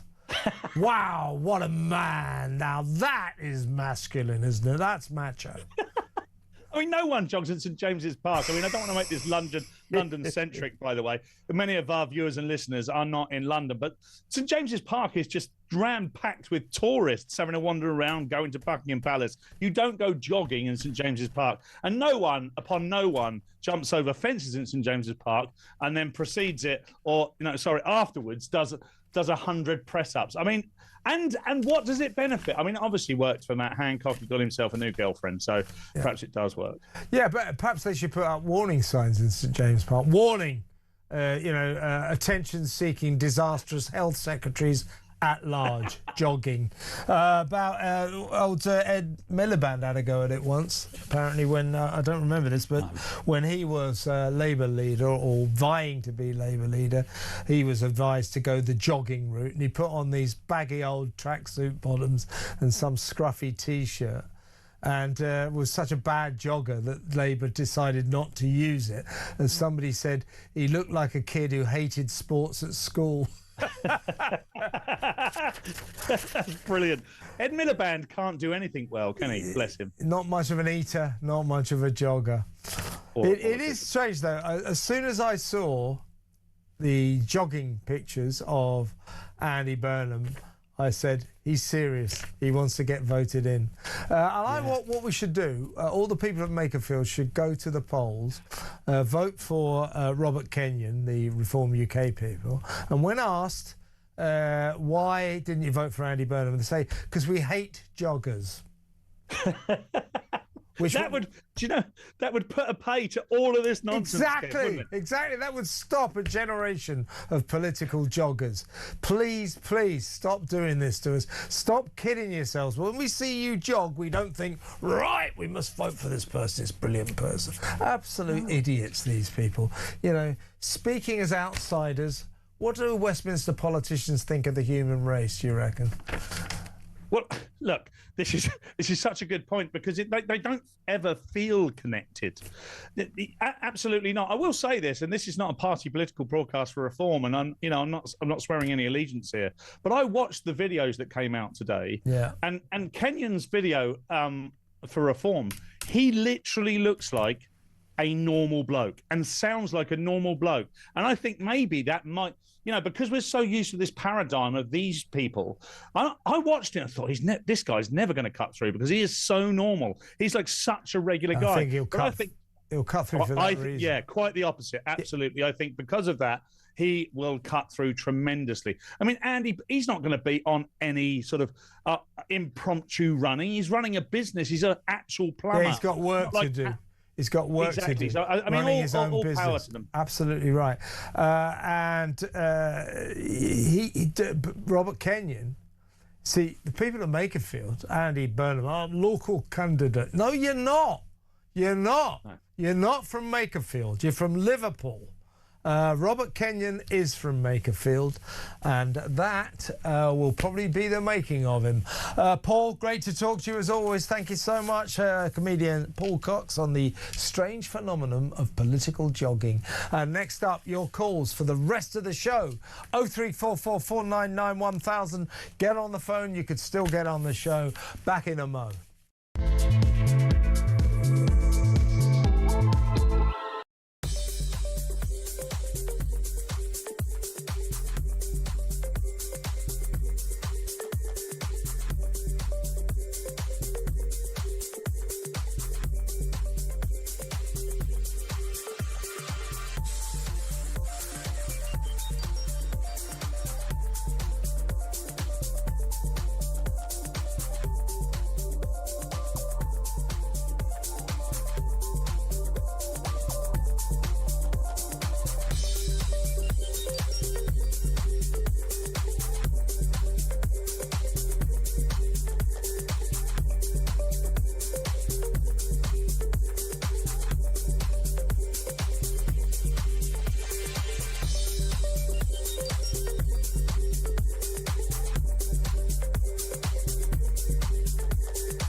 Across the UK, on DAB+, on YouTube, on your mobile, and on your side.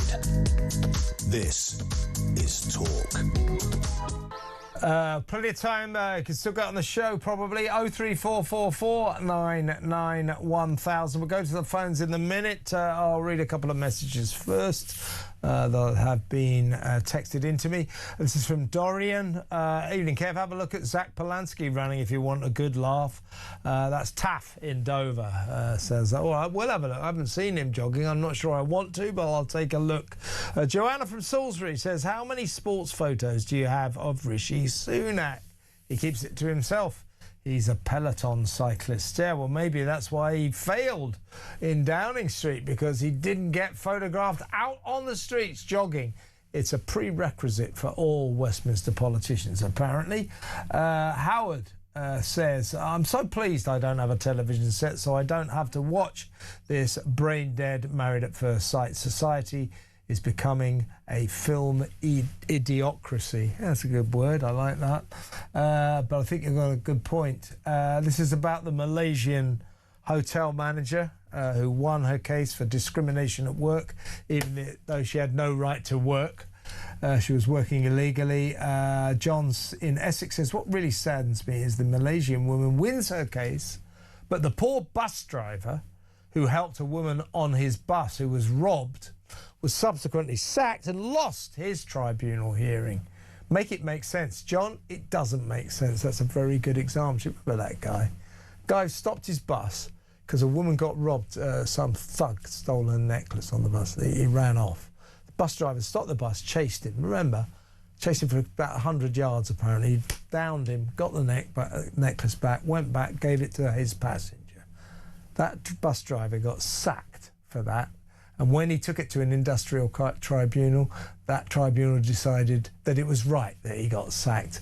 As John says, make it make sense. Stop the world. I want to get off. It is stop the madness. It's mad, all of this stuff, isn't it? Let's talk to Karen in Bournemouth. Hi, Karen. Hi, Kevin. How you doing? I'm all right. What would you like to say, Karen? Apart from Elsa says hello. Oh, hello, Elsa. Yeah. She'll bark in a minute, won't she? No, she's been really good lately, actually. Oh, well, that's a shame because I kind of miss her, but I know. She was on the show more than me. Seriously, what's up, Karen? What do you want to talk about? Well, I mean, I think that one of the things I would say about Andy Burnham is that he's done absolutely nothing to protect women and children in Manchester. Well, that's a good point, Karen, because Maggie Oliver, the whistleblower who alerted the nation to the scourge of the rape gang scandal, she says that she dealt with Burnham a lot and that he made the right noises, tinkered around the edges. She said he did a couple of things that were okay. She said that basically, though, everything she pursued him for, he would say yes and then disappear and do nothing. So he stands accused, like so many people up in the north, so many officials, so many politicians, he stands accused of knowing about the rape gang scandal and doing nothing about it. And if the Conservatives put up a candidate, which no doubt they will, I would remind them that when she was Trade Secretary or Trade Minister under Boris Johnson, she was charged with getting rid of all the Brexit, all the European statutes and rules and regulations, and she did a few of them and then just decided not to bother doing anymore. That's what they do. Made the whole deal even worse because she didn't get rid of the regulations. So who do you think is going to win the by-election in Makerfield then, Karen? Well, I was impressed with the straightforward honesty of is it Kenyon? Robert Kenyon, yeah. Yeah. And just a quick note on, I saw your Bournemouth thing earlier. Yeah. I don't know if you know, but Bournemouth is a sanctuary town, and there has been so many applications for HMOs. So it's a sanctuary town for migrants, yes. Yeah. Twinned with Gaza or something like that, yeah.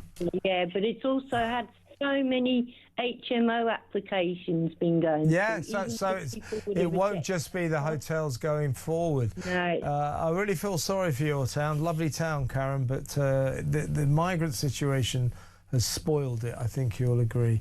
Karen, great to talk to you as always. Thank you for ringing, and my regards to Elsa, your lovely dog. I miss Elsa barking when Karen's talking.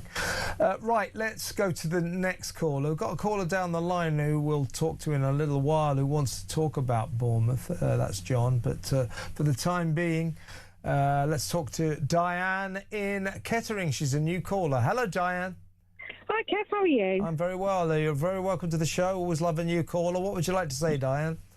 Well, it was what you were talking about earlier about these poor women and girls that are being attacked and raped by these illegal immigrants, as I call them. Yeah. I'm just wondering what the possibility of a collective prosecution against the government with regards to their human rights would be. Well, I certainly think that something could be in order, class action, I think you call it, that this government has endangered and has put women and children all over the country at risk with its migration policies, just letting in thousands and thousands and thousands of young men from foreign countries, no questions asked. And, you know, if you take Bournemouth as an example, as I was saying, there was statistics, there was data last August revealing that the number of migrants in Bournemouth make up 0.6% of the population, and yet pending cases for arrests and charges and allegations of sex crimes by migrants were 40%. 40% made up. 40%. They're responsible for 40% of those sex crimes, those alleged sex crimes, and yet they only make up 0.6 of the population. There's a story there, isn't there? Oh, there really is. I mean, that is disgusting. But maybe they could be entitled to the legal aid that all these immigrants get, thanks to Mr. Starmer. So, you know, he would know all about it, being a human rights lawyer himself, wouldn't he? Maybe he's the one to approach. What do you think? I think that it's a waste of time approaching Mr. Starmer about anything, because he's utterly useless and utterly ineffective. By the way, while I got you on, what's your take on Makerfield, the by-election? Do you think Andy Burnham's in trouble? I think he's in a lot of trouble. I've got my own take on that, Kev. I'm not sure what you're going to think to this, but I am just wondering whether this is all just put up by Mr. Starmer. I don't think it's. I don't think Burnham is going to win it, and I think they know he's not going to win it. But he can go back to being mayor, I understand, and then Wes Streeting can go against Starmer. And Starmer knows he'll beat Wes Streeting, so we still get stuck with Starmer. You know what? That's a very good extrapolation. I think Keir Starmer would be thrilled if Andy Burnham doesn't win Makerfield, because that'll mean we'll be stuck with Starmer, almost certainly. But I think that Andy Burnham's got a lot of trouble in Makerfield, so I think he may well lose that, and Starmer stays, and our nightmare continues apace. Diane, what a great call. First call, don't make it your last. Talk again very soon, I hope. That's Diane in Kettering. Let's go to break. More of your calls, more of your messages when we come back. Get on the phone, still time to talk. 0344 499 1000. Back in a little bit.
The Talk app.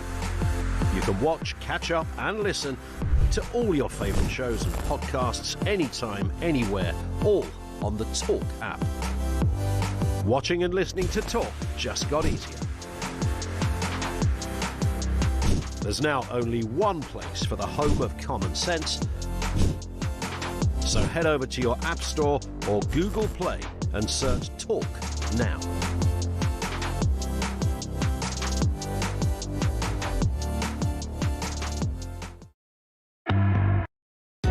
across the UK. On DAB+, on YouTube, on your mobile, and on your side. This is Talk. Well, if you're from Southampton or you're a Southampton FC supporter, a football supporter, Rishi Sunak, remember, was a Southampton fan. He won't be happy.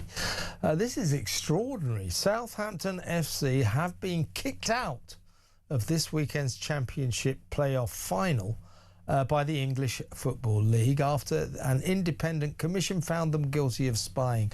The South Coast club were charged by the EFL this month over allegations they spied on a training session held by Middlesbrough FC, their opponents in the playoff semi-finals. The Independent Disciplinary Commission announced this afternoon that the charges against the Saints have been upheld and they will now forfeit their place in Saturday's final.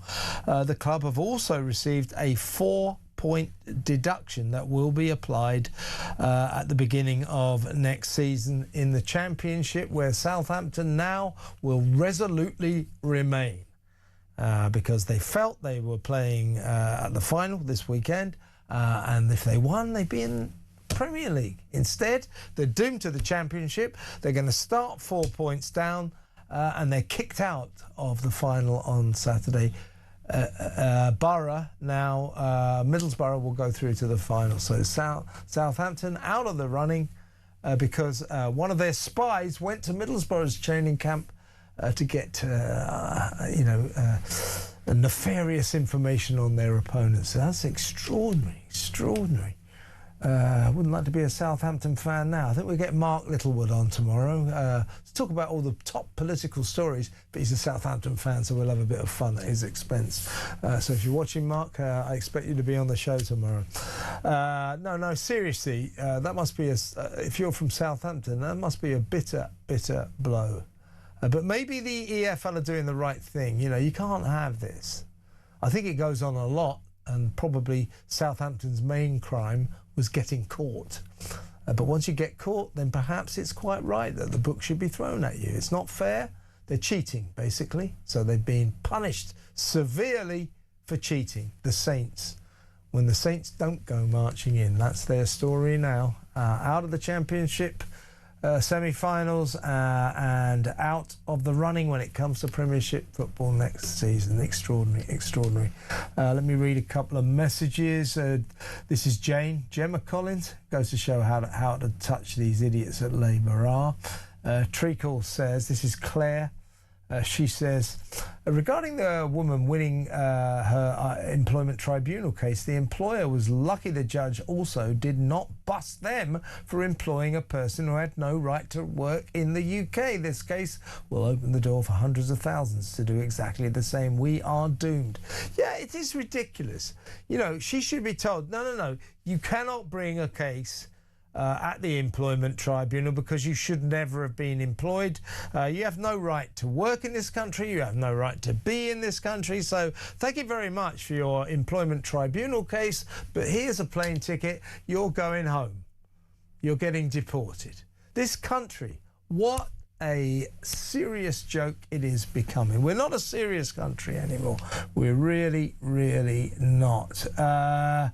This is David. David in Worcestershire says, I just had a vision of No Idea Kia going jogging to save his Premiership. Oh my God, don't say that. Can you imagine it? Hard to get a vision out of your head. Well, he does play football, David. Sometimes you see him in all his football glory. So, he still plays soccer at the age of 93 or whatever the hell he is. Paul says, if Andy Burnham loses the election, what happens then? Do Labour find someone else to step down? How far are they willing to go for their new messiah? Yeah, that's what they hope Burnham will be. Unbelievable. Right, let's go back to the phones. Let's talk to Grace in London. Hi, Grace. You want to talk about Married at First Sight? What would you like to say about that reality TV show that I suspect we will never see again now?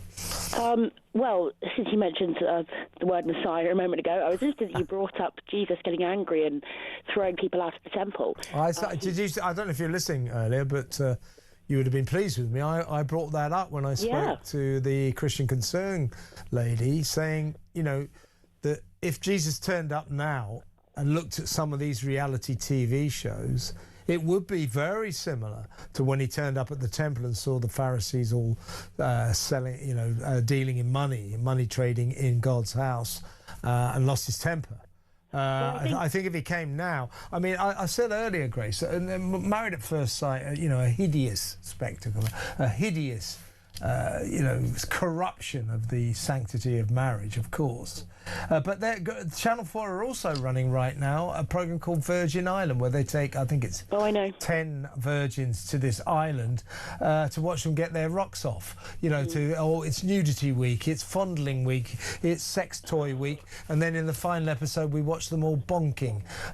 Channel 4, I mean, what is going on in the television? I mean, before that programme's first series started, I emailed Channel 4 to complain about the whole concept. Did you? And I tried to make the argument that it's offensive because it implies that virgins are somehow bad and that I therefore am personally they need to be improved or cured almost. Yeah. Of course, I didn't actually care about being personally offended, but I was just trying to make the point that they shouldn't make it. But I think, I mean, as Andrew Williams said, ultimately Christ sacrificed himself for humanity, and that's what's most important about Christianity. And when he's in the temple, he's angry that people are trying to get between God and the people. He's trying to he's angry that people can't get to worship God because they're being made to buy stuff. And I kind of feel like it's the same, isn't it? Yeah. Well, all this sex on TV, it's actually a false religion. It's like sex sells, therefore they put it all over the media, and it means that ultimately people get hurt emotionally and sometimes... Exactly right, Grace. You know, let me tell you about Virgin Island, and for that matter, Married at First Sight, for that matter, Big Brother, Love Island, any number of reality TV shows. What they do is they take innocent, normal people and they stick them into an environment that they know will be pressurized. There'll be emotion, there'll be anger, there'll be distraught hysteria, tears, because that makes good telly. So these people are just served up on the altar of mass television entertainment. Now, what we have to ask ourselves as a society, if you ask me, is that okay with us? Is it okay to sacrifice the minority for the entertainment of the majority? It's not okay with me. Is it okay with you? Absolutely not, no. And it's not just the programmes and the contestants themselves. It filters down because it gives the impression to impressionable teenagers that they are obliged to let their boyfriends or what have you do whatever they like. Damn straight, absolutely. Absolutely. Very good point, very good point. Honestly, reality TV, I've been covering it for 20 years, is a cesspit, and it's exploitative in the extreme. And all these TV executives say, oh, we've got psychological help, duty of care. They couldn't give a damn about the people that they put on telly. They're just trying to turn them into figures of fun. It's as simple as that. We have to ask ourselves, is that okay with us or is it not? And if it isn't okay with us, we've got to do something about it. Grace, really good call. Excellent to talk to you as always. Thank you very much. Grace in London, and in the studio it's Peter Cardwell, who's going to take you through to 10 p.m. on the Evening Exchange. Would you go into Married at First Sight? No. I wouldn't, mainly because... On a number of levels. On a number of levels. It would be horrific for the person who had to marry me. No, I know you've been talking about the GC and the BP. Now it's time for the PC. Your mic's not working, apparently. Oh. Is it working? Is it working? Are we in? Plugged in. You got me? No, there's an issue. So I just shout. All right, tell me what you got on your show. Well, Kevin, shall I come round there? Shout what's on. What's on? We're going to be talking about the BBC's ridiculous reporting of selling children into slavery. They said it's an agonising choice for fathers to make. No, it's not. Don't do it. We're also going to talk about Gemma Collins and Bridget Phillips. That's ridiculous, isn't it? Utterly strange. Who do you think out of those two is the most frightening? It's hard. It's a close call, isn't it? I think Gemma Collins. Don't you think, though, Peter, that it's so classic? It's so classic. It's Labour, these middle-class Labour politicians are saying, oh, well, let's get somebody working class to appeal to those people who vote for us. Gemma Collins.